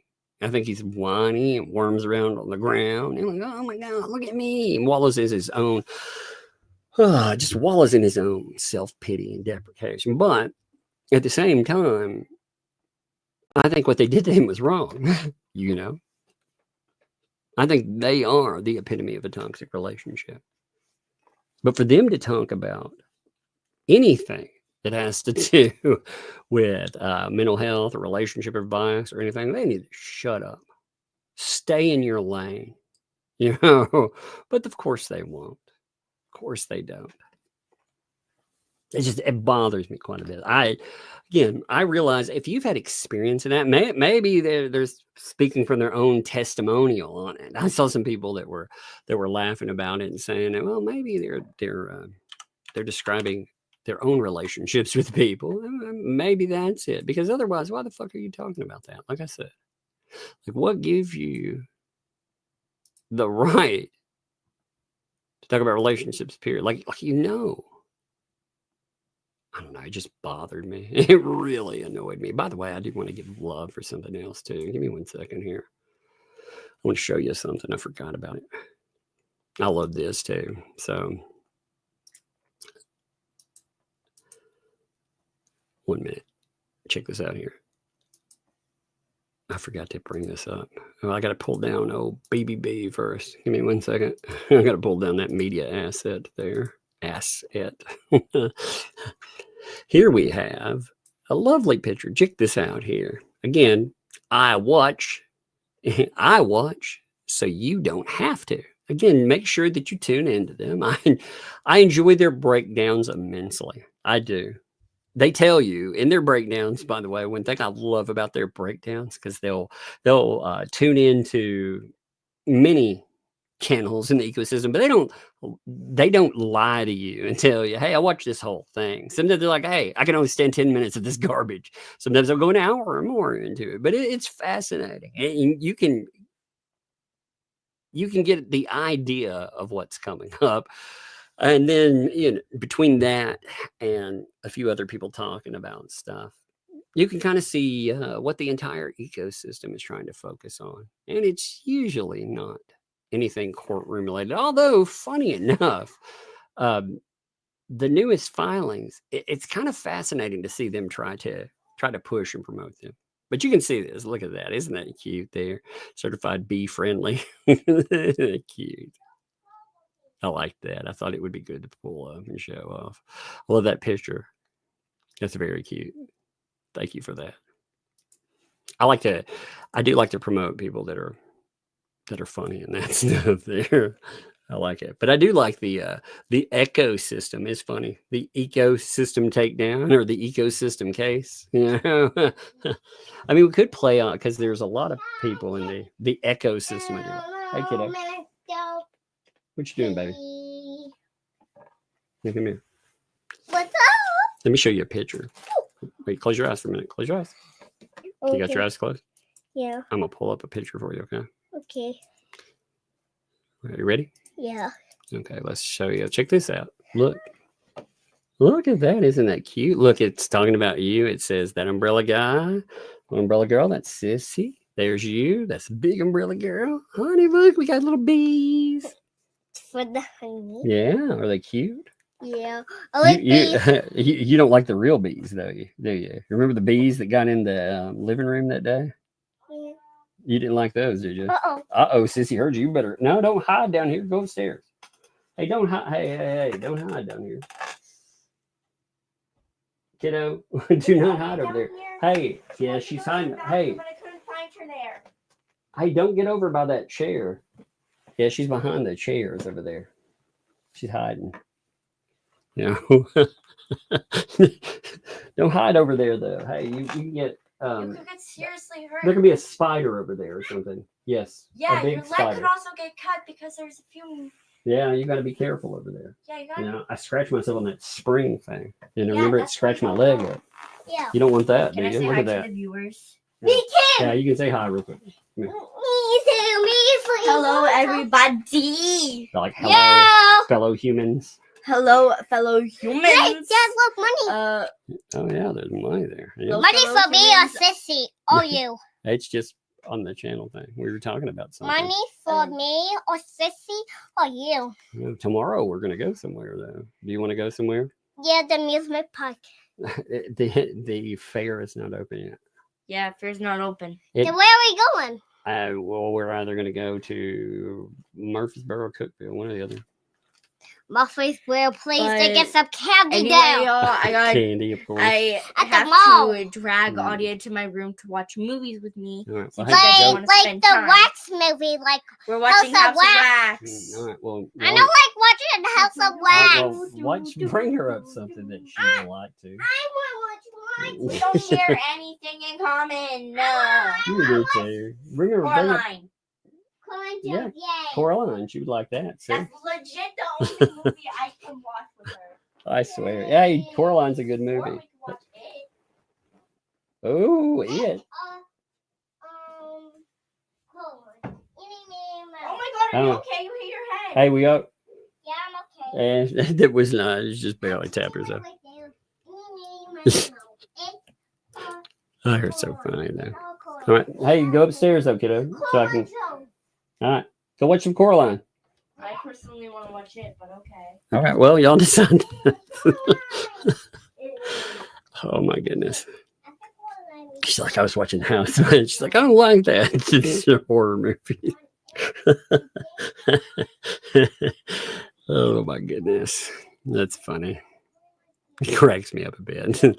So, Chad, thank you for the 2 there. The ecosystem case. Yeah, I don't know.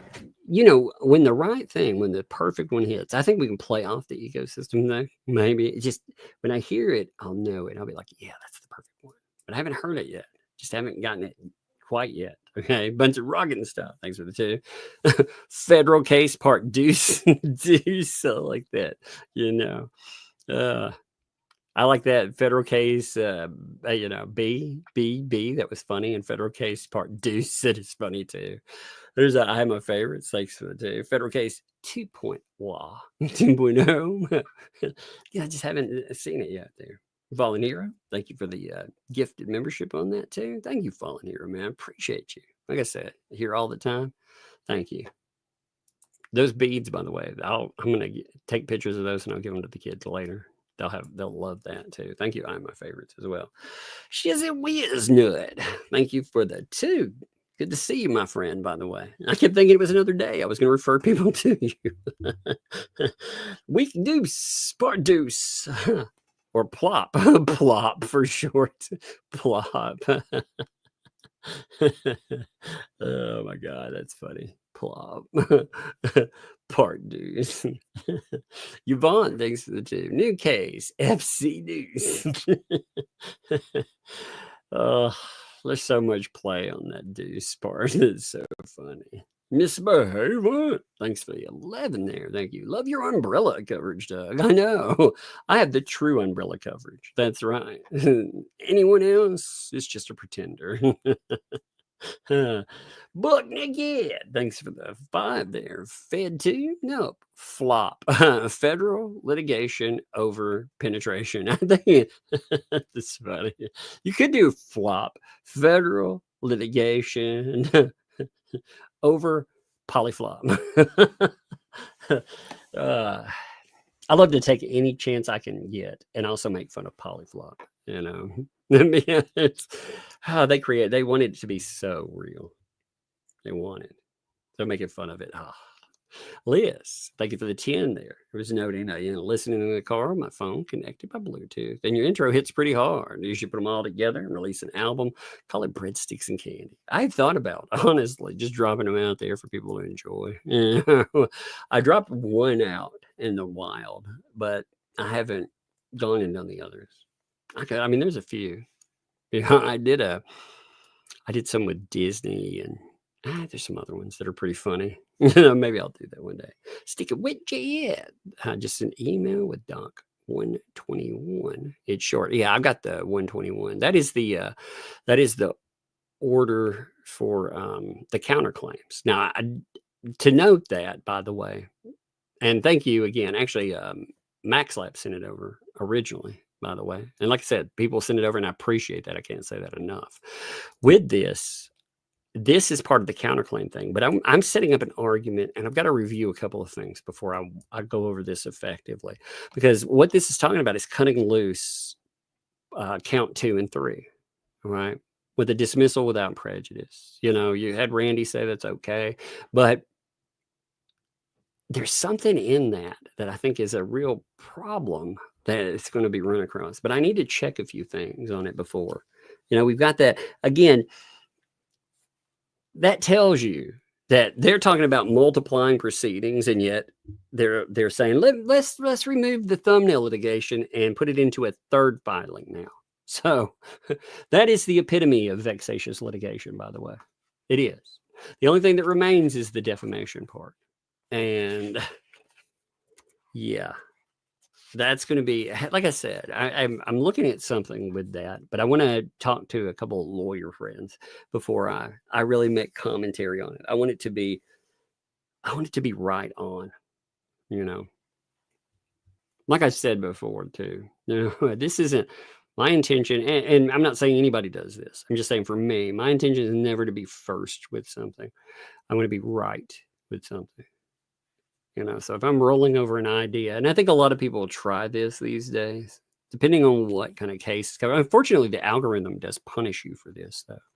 But being right is better than being right now. And I've been trying lately to sit down and, you know, just think about filing. That's why, like this filing here that we talked about, that comes up. That was pertinent for today. Is pertinent for the third's hearing, but it is not what happened on the day. There are so many filings. Like usually in a case, you could cover them day to day and have commentary on it too. But with this, if you cover them day to day, it's just it's a mess. Like I was saying, I mean, if you look at the docket, you know, the docket itself, it's wild. The docket doesn't even have the update, or maybe it does now. But the docket, when I pulled it, it didn't even have the judge's order yet attached for Friday. But I mean, if you look, like I said, in the last, this is the 21st to the 28th, 1 week. And if you look at that, you have 106 to 121. Most cases don't get to 100 documents. So to have 121 already without discovery including, that's crazy. But yeah, Sticky, I appreciate you, buddy. Like I said, Max, I appreciate it was sent over too. And there were 2 other people that sent it as well. But I don't know if they want their names out there. If you send it and you want credit for it, you know, again, I'll give you love, but you'll get hate for it. That's why I don't. When I don't credit, sometimes I forget who a person is, and I apologize for that. My memory is, he saw me forget the day. He saw how bad that was. But on top of it, again, that's partially medication problem. But on top of that, you have people that I want to protect you from not getting harassed. And these people will harass the shit out of you. I mean, like I said, look at how way they went after Max Lab. It's crazy. All he's doing is pulling documents, you know. That's nuts. Jackie, thanks for the tea. Ego extinction. That sounds like the meteorite hunting down the Dummosaurus. The Dummosaurus Rex. Indeed. Ellen dropped that $5 super sticker there. Thank you, Ellen. That is awesome. I love the super stickers, so thank you. I love reviewing those. They're cool. Joe, thanks for the 10 there. Breadstick money. I need a dance for that. Breadstick. Well, you wouldn't even know if I'm dancing. What am I saying? You know, it's funny when I read these and stuff. I point at the monitor. I'll be like, yeah, what's up? And I'm like, wait a minute. You can't see me. What am I doing? I do it anyway. Linda, thanks for the 3rd there. Appreciate that. Honey, cleanup money. Honey, cleanup money. Thank you for that. That's awesome. I'm hoping it will relatively be easy, though. I mean, again, we'll have to cut a hole in the wall. And we'll see what has to go from there. But I'm hoping it's pretty easy and pretty fast. Wow. Oh, it's crazy stuff. Dwayne, thanks for the 10 there. Honey, breadstick money. Thank you. Honey, cleanup money and honey, breadstick money. I love it. Thank you, buddy. Appreciate you, man. Appreciate you too, Dwayne. Thank you, buddy. Coyote Bait noted the beekeepers. Yes, indeed. They're the first people you contact too, because they're the only ones that care about getting the bees out intact. truly intact. I'm not saying the average person doesn't care, but they truly are invested because they want that queen bee. They get it, bam, baby. You got another source of honey. So beekeepers are truly invested. Mama Laura, thanks for the 10. I wonder if LMNOP is finally hyping her channel in order will only me to her side. That's interesting. I didn't think about that. Her sense of entitlement is crazy. She wouldn't hesitate to use the child to guilt him back, minus the police. Yeah, that is interesting. I did not think about that approach, but that is a very good idea. So you have LMNOP promoting her own channel now. And she has been absent. I've had a few people point this out from 2L chat. She started having some of her commentary removed. I don't think she appreciated that very much. I don't think she likes that. But more than that, they're costing her money. They are. Her grift has been sidelined because her cook, you had this guy dropping bank on her. And now suddenly, the bank got cut off. And not only is that happening, but there's money going to Guapo. Again, plenty of money that was dropped on that channel too. And again, that's not going to her. That's got to hurt. She's going to be like, oh my God. And you have, I personally believe that just the confidence that Stupid Dave stepped up with about litigation, I think he would probably get only me to help him with costs, because there is no way in hell Stupid Dave could fundraise and get money on his own, like with Mass Appeal. There's no way. It wouldn't happen. He would never be able to pull up the money for that. But he has this one gigantic person that backs them. And what's funny, only me, I hope you understand that these guys did not support you, man. They sit on the sidelines and they were like, this is just internet drama. You dropped tens of thousands of dollars on these other people and you couldn't even get that's fucked up. How about some accountability? Because they don't have the stones. They don't have the balls to stand up for you, man. But hey, you can squirm around in their freaking chats and pretend like it's home, and you can buy their love because they'll be more than happy not to ban you as long as you're dropping that bank on them. But yeah, if you didn't do that, do you think they would have kept you around? I don't. I think they would have kicked you to the curb. They'd have kicked you right with the other folks because they didn't have the stones to stand up and be like, hey, this is wrong. Again, that isn't an indictment only me. That's the indictment of these people. It would have been very easy for them to call for transparency.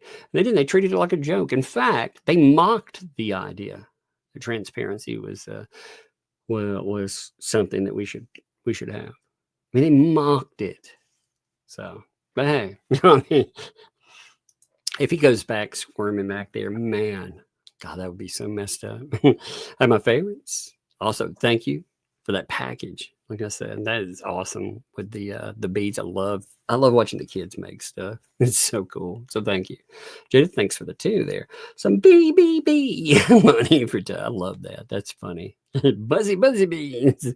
Watch that. That's actually pretty good. That's very punny. Very, very funny. So thanks for the 10 there. Easter candy for the girls. Thank you for that. It'd be awesome. What's funny? So on the 15th, by the way, I noticed something.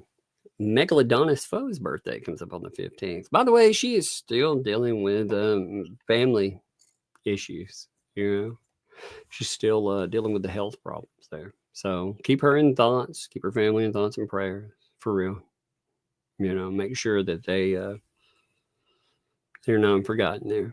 And I know everybody does, but I'm just saying, And also with her channel, if you would do this would help her channel out immensely, where she has videos out there. If you notice her absent, give a little play to that video. It'll help her channel. Keep it going. Thank you, CBC. Okay, the cat lady. Thanks for doing breaking news. Laura Owens lost her appeal, did she? Laura Owens, what really makes me mad though? There was another case where a lady faked pregnancy and did all these disturbing things. Absolutely disturbing stuff. And she is in trouble with the law. Meanwhile, you have Laura Owens that has done all this crazy nonsense, all this harm. And guess what happened? Nothing. Nothing.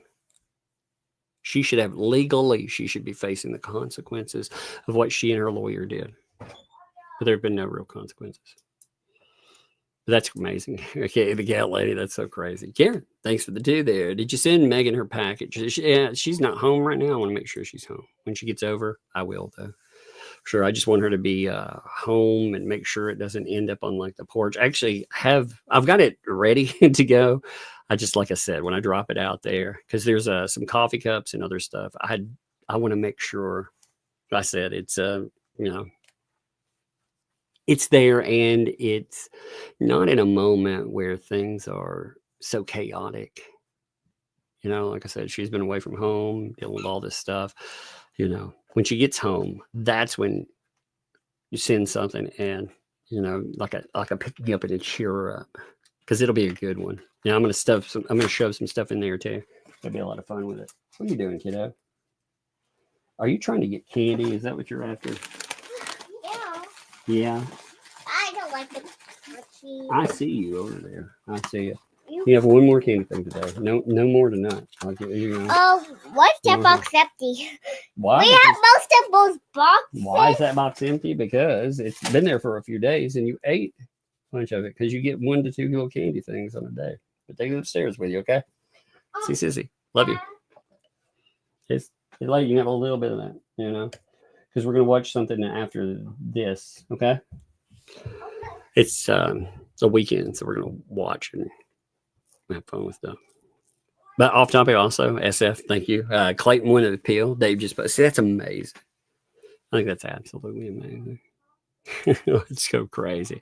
I cannot believe that Laura Owens got taken to task like she did. But it tells you too, with the case, as much as she pulled, the prosecutor, they still haven't stepped up. If they don't step up after that, again, I'm going to say this very pointedly. I'm not going to dance around the subject. If these people will not stand up for victims, then you need to vote them out of office. Straight up. That's the only way you'll ever fix these problems. You vote folks like that out of office.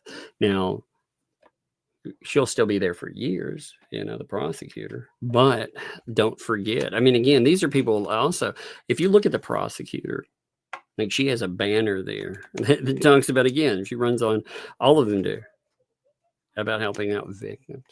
But you have a victim with that much proof. It's already pre-proven. It's so easy to prove the case against Laura Owens. So, Lori, thanks for the he's like Veruca Salt from Milwaukee. Yeah, he is. It's very good.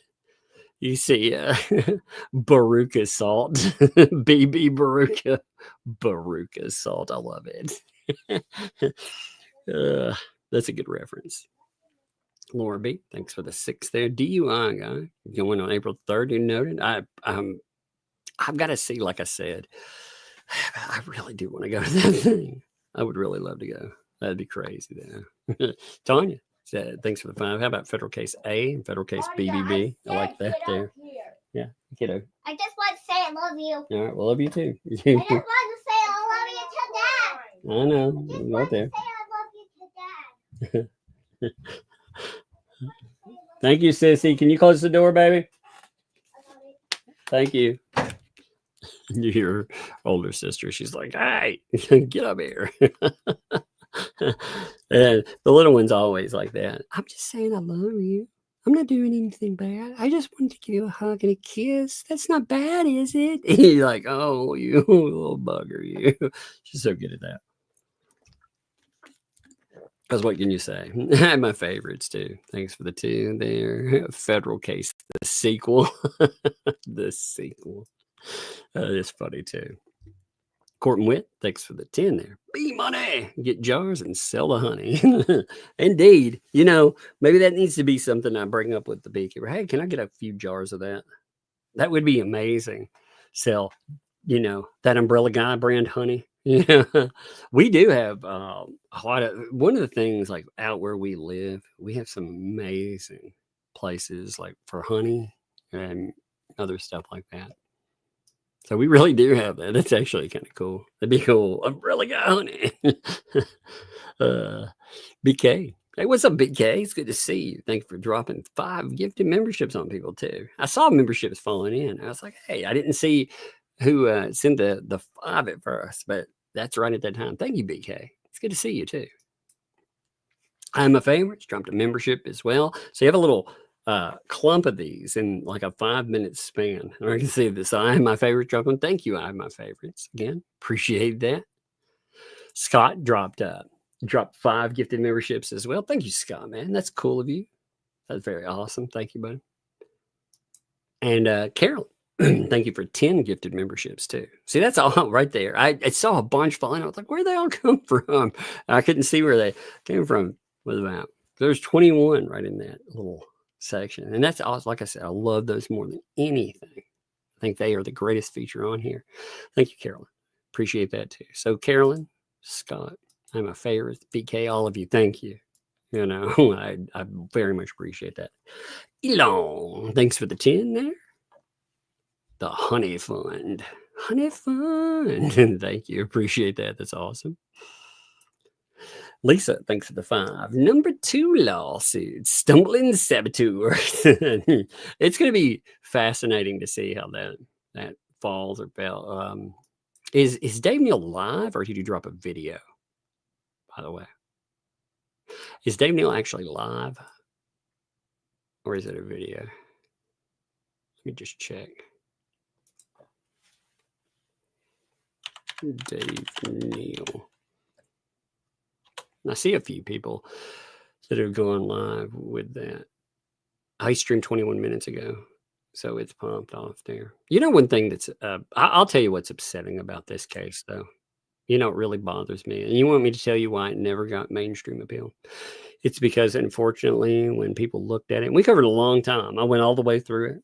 But if you look at the amount of hits, I appreciate people like Dave Neal because that case right there did not bring in clicks. It like his announcement for that tonight, streaming 1 hour ago, he has 2,000 hits on it right now. That's low. It's low, but it's important and it needs to be talked about. And he did a great job on it. A lot of people did too. And I want to give them all love. I appreciate that. But yeah, Dave is no. I just checked it. I don't see him live in the moment. I see streamed. He's also been growing, which is good. You know, he's been covering the Blake Lively stuff, and I would cover some of the Blake Lively. I don't know. It hasn't. I've found some of it interesting, but I also like this case right here has a hook in my brain. I don't know if everybody like if you're like that. For me, if I find something that just absolutely interests me, I go in all in, and I'm always looking for that thing. You know, it's that one thing that just speaks to you. And this case has spoken to me. It is so wild. So it's hard for me to concentrate on anything else. Jax Bob, thanks for the 2 there. You had me question what day it was. Hey, that'd be as well. Thank you, Jax Bob. Appreciate that. It was messed up, wasn't it? Lisa, thanks for the 2 there. First lawsuit, defamation duo. It is actually, when you put them together, you could actually, you know, the defamation duo. It is funny. I like that. Goosebump. What's up? Thanks for 2 months there. Suggestion, use docket number at the start of a file name so it'll appear in tabs when truncated. Thanks for all you do, Tug. Sub at Deb Hurd. Hey, thanks for that. Yeah, you know what? I should put the docket in the comments. That's actually a very good suggestion. Putting the case docket number. Now, and also when I pull documents, making sure that people can see the case number. I mean, that's actually that's good feedback. I appreciate that. I do like that idea. You know, with this one, especially considering there are so many cases, you should always be able to look them up on your own. The main case, the federal case, you can find easily. If you look up Pacer, if you type in Pacer, Hales versus Preston, bam, you hit it. Yeah. But the other cases, not so much. You know, We got Granger going on, all kinds of stuff. Wanda, thanks for the 20 there. Hey, tongue prayers for me. Yes, indeed. Like I said, I get the worry about kids, man. I just, that's the one thing. Like I have a weak spot in me.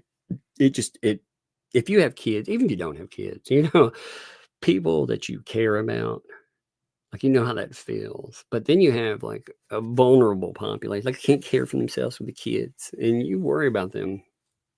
Like I never would have. I can imagine it before I was a parent. You couldn't even imagine. You hear it; it's so cliche sounding sometimes, but really, you can't imagine. Well, seeing that little life grow from nothing, wow, into, and that little life that loves you more than anything, unconditionally. And you love them back like that, and you worry about them. So, like I said, love for Megan, love for her family, and prayers for them. Frogs fart. Thanks to the karma case. Indeed. It does feel like that, doesn't it? Too. These people they kept saying he wouldn't do it. He would never sue, and he did. And now they're like, oh my God, he's so. They kept saying, I never understood this. They kept saying he's vexatious. He's not going to do it. And I was like, wait a minute, you're saying that he sues, right? But then you're saying he won't sue. I don't understand. I don't understand. So wild. Lisa, thanks for the two. Lawsuit 1, shell shifters, junkyard jesters, the shell shysters. That's hard to say. Shell shysters. I like it that way too. That's good though. I like the shell play. That's funny, like a shell game. Night out. Thanks for the 5. They call this sign the echo chamber because of all the or the echo chamber because all the groups, they go over the same thing. Actually, they created the term the eco. The reason the ecosystem, though, they like to call it the echo chamber, but people are going to cover the same stuff like you do. New document, you're not going to have one person that covers them, and nor should you. You never want somebody to have a monopoly on a subject, because the problem with that is that you only have one opinion. When people look at it, we all come from a different walk of life, and some of us have seen, some people are actual lawyers, but I mean, even if you're not, you've watched cases, you come from, again, like Megan comes from journalist side of things. I come from a mental health perspective, and I think that works out. But the thing is, they want to bury this whole ecosystem thing. That's one reason they like words like an echo chamber or an echo chamber. Like they want to call it that because they want to bury the reason that people talk about the what the hell's ecosystem. That's not a label that anybody came up with just to call them. I would have came up with something better than that for sure. But they did. They came up with it behind the scenes. BBB bragged about putting it together, and they want to. They want people not to do it, so they try to bury this stuff. They try to bury everything. It's part of a PR strategy. They just throw anything out there. It's Hale's bad. That's all they pull. And it's so crazy, isn't it? I appreciate you, Nino. Thank you. Jack's mom, thanks for the 2. Ecosystem prequel and ecosystem sequel. That's true. Yeah. That's funny. The prequel and the sequel. That is funny. I think we'll get I want to see the before and after. Like I said, I have no idea how the case will work, though. I'd never want to falsely hype people up and tell them that you will have a win. It was just like with Laura Owens. I didn't know how that was going to turn out. You never know. It's up to judges. You never know what they're going to do.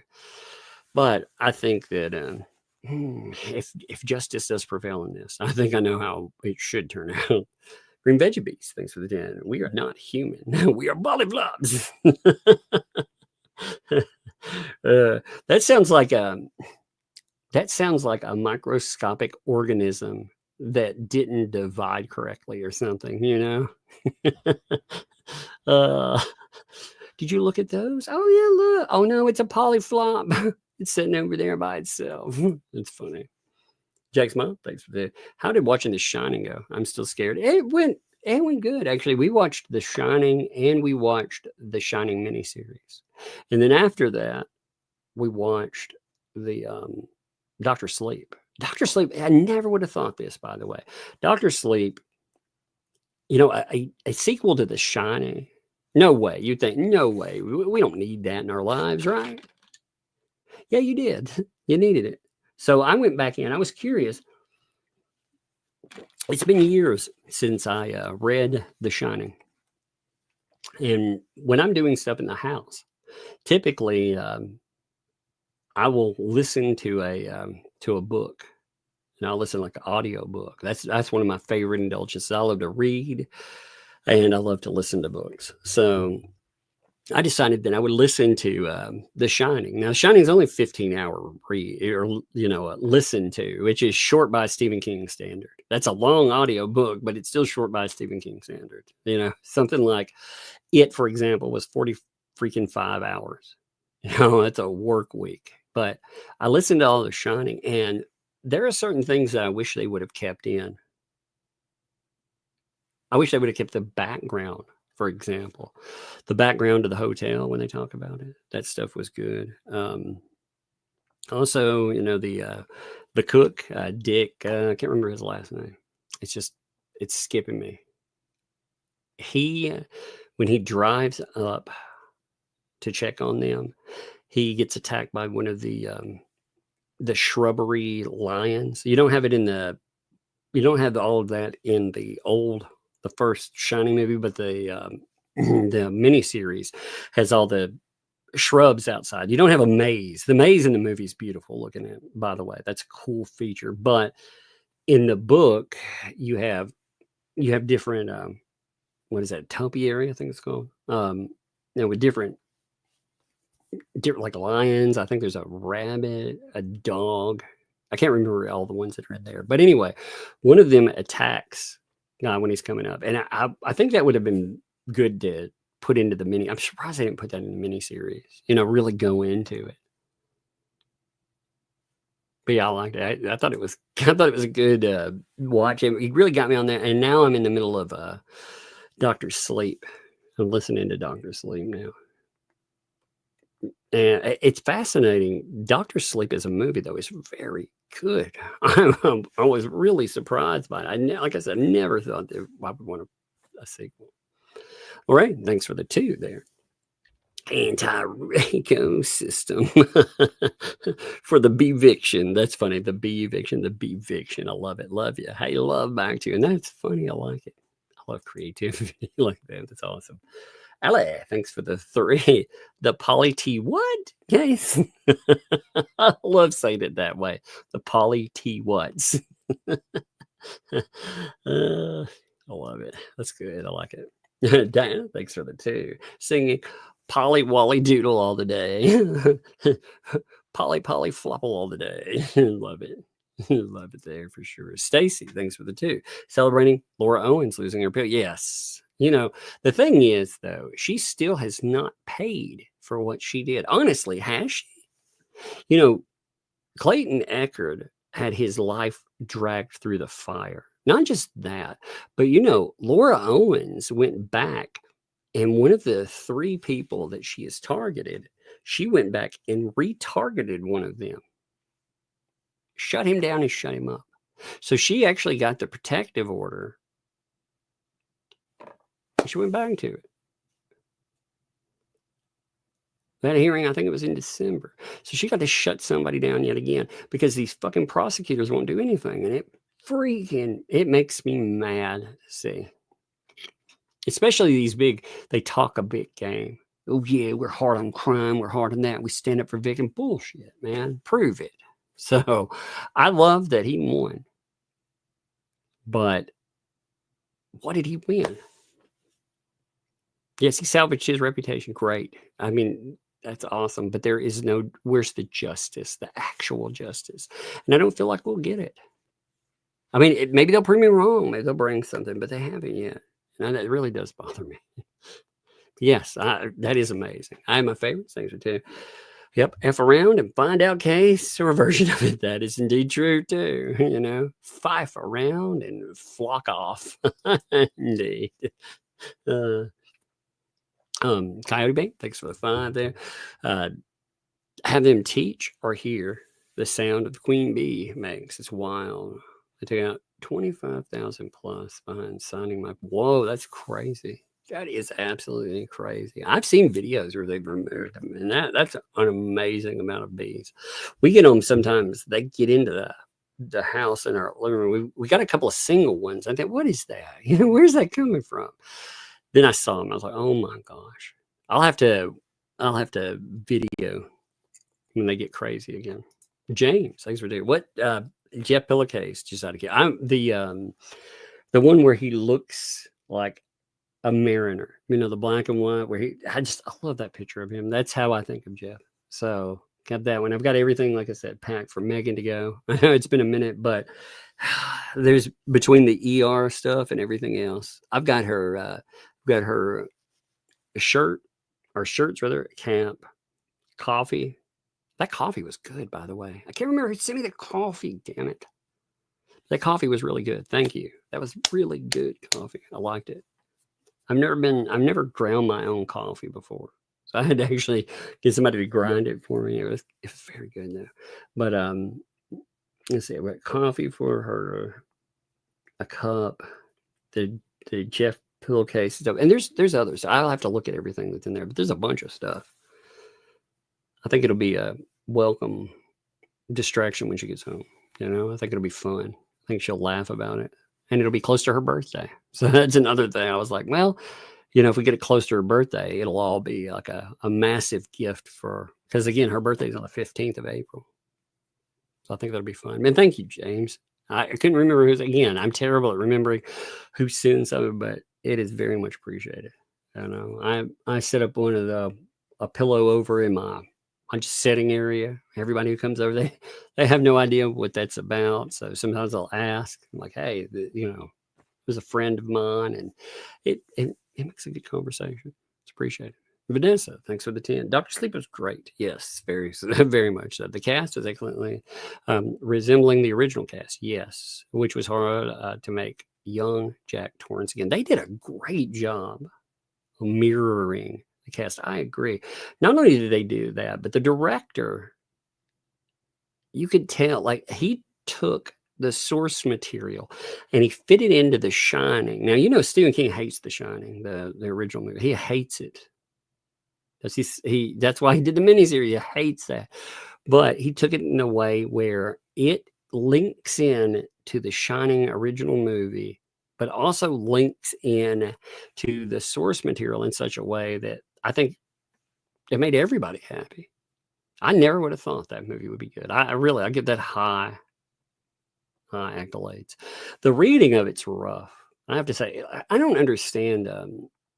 Like Stephen King, every book he has a child offender in it, by the way, or some terrible thing happening to children. I always wondered if he went through something terrible as a child or what. It's like everything I read has some terrible thing happening with children. That's the one thing they don't. I'm not saying they downplay, but some of the stuff that happens to like Dick Halloran, I'm kind of glad that they don't go into as much detail. They take some of that out, and they still keep the trauma and the horror. I think that's good. But yeah, they did great with that. And Ewan McGregor was awesome as an adult. Yes, he did so good as an adult, Danny. I just never knew that you would want, you know, I wanted to know more about one of the things with the book. It talks more about what happened, you know, with in the book, the hotel burns down, which actually works out much better because when Dr. Sleep rolls around, they don't know Jack Torrance. You know, instead of him, the family knows he went crazy. Halloran knows he went crazy, but as far as the public is concerned, he died a hero. He actually was trying to save his family, and the boiler blew up. So it ended up all the injuries. You know, it would have been really hard to explain that to other people. You know, what happened? Well, blah, blah, blah. But instead, the family gets a payout, you know, somewhat, not an exorbitant one, but they get a payout. So it helps them out. And it's fascinating to see how that goes. And you have the unfortunate aspect too of everything that happened to Danny. You would think that would keep him from drinking, right? He'd be like, no way. But unfortunately, alcoholism is cruel, and I thought that was worked into it as well. All right, let me check and see if missing anything else here. Give me 1 second. Oh, there's a way. I'll use first name, Joanne. Thank you. $15. Thank you for that. Toward beads, books, bees, and bills. Thank you. Your wonderful dad tongue and True Jen. Thank you for that too. I appreciate it. Much love from Joan Pham in the UK, and I'm happy for you. To say my name, I saw that on there. You know, on your side. Well, I appreciate you. I do. You know, and I appreciate that. I'm glad that it comes through. You know, I see these bad parents, and it disturbs me so much. I'm like, man, I never want to be like these terrible people out there. They just, I don't know. You see people yelling at their children all the time and stuff. And I mean, that's their public face. You know, if that's their public face, I always hate to think about what the private face is like. And also, Judy's in 10. Thank you, Judy, for a honeycomb-free home. Thank you. That's amazing, too. I like it. All right, folks. Now I'm going to, got one more here. Thank you. Don't want to miss your Bootsy there, too. Thank you for the 7 there. It's not little people. The walls, it's little bees in the walls. I bet they describe them like that. Those little bees, they're at it again. Those little bees. That's funny. All right. I'm going to end here. I may be on tomorrow. I'm not sure about tomorrow. We'll see. Well, I'm going to play it by ear, but I'm going to go somewhere, you know, take the fam out, go, I just go do something with them. I'm not sure exactly what we'll get into, but it depends on when I get home. If I get home in time, there's plenty of stuff that still needs to be covered for sure. And if I get home in time, I definitely want to cover some stuff. But if I don't, I will pick up Sunday. You know? So anyway, I'm going to redirect you, send you to the expert, tell them Tug sent you. Give them love. And again, tell everybody about the Laura Owens thing too. That's amazing. Thank you all for telling me that too. I haven't, you know, that was a great announcement to catch with. So anyway, appreciate you folks. See you.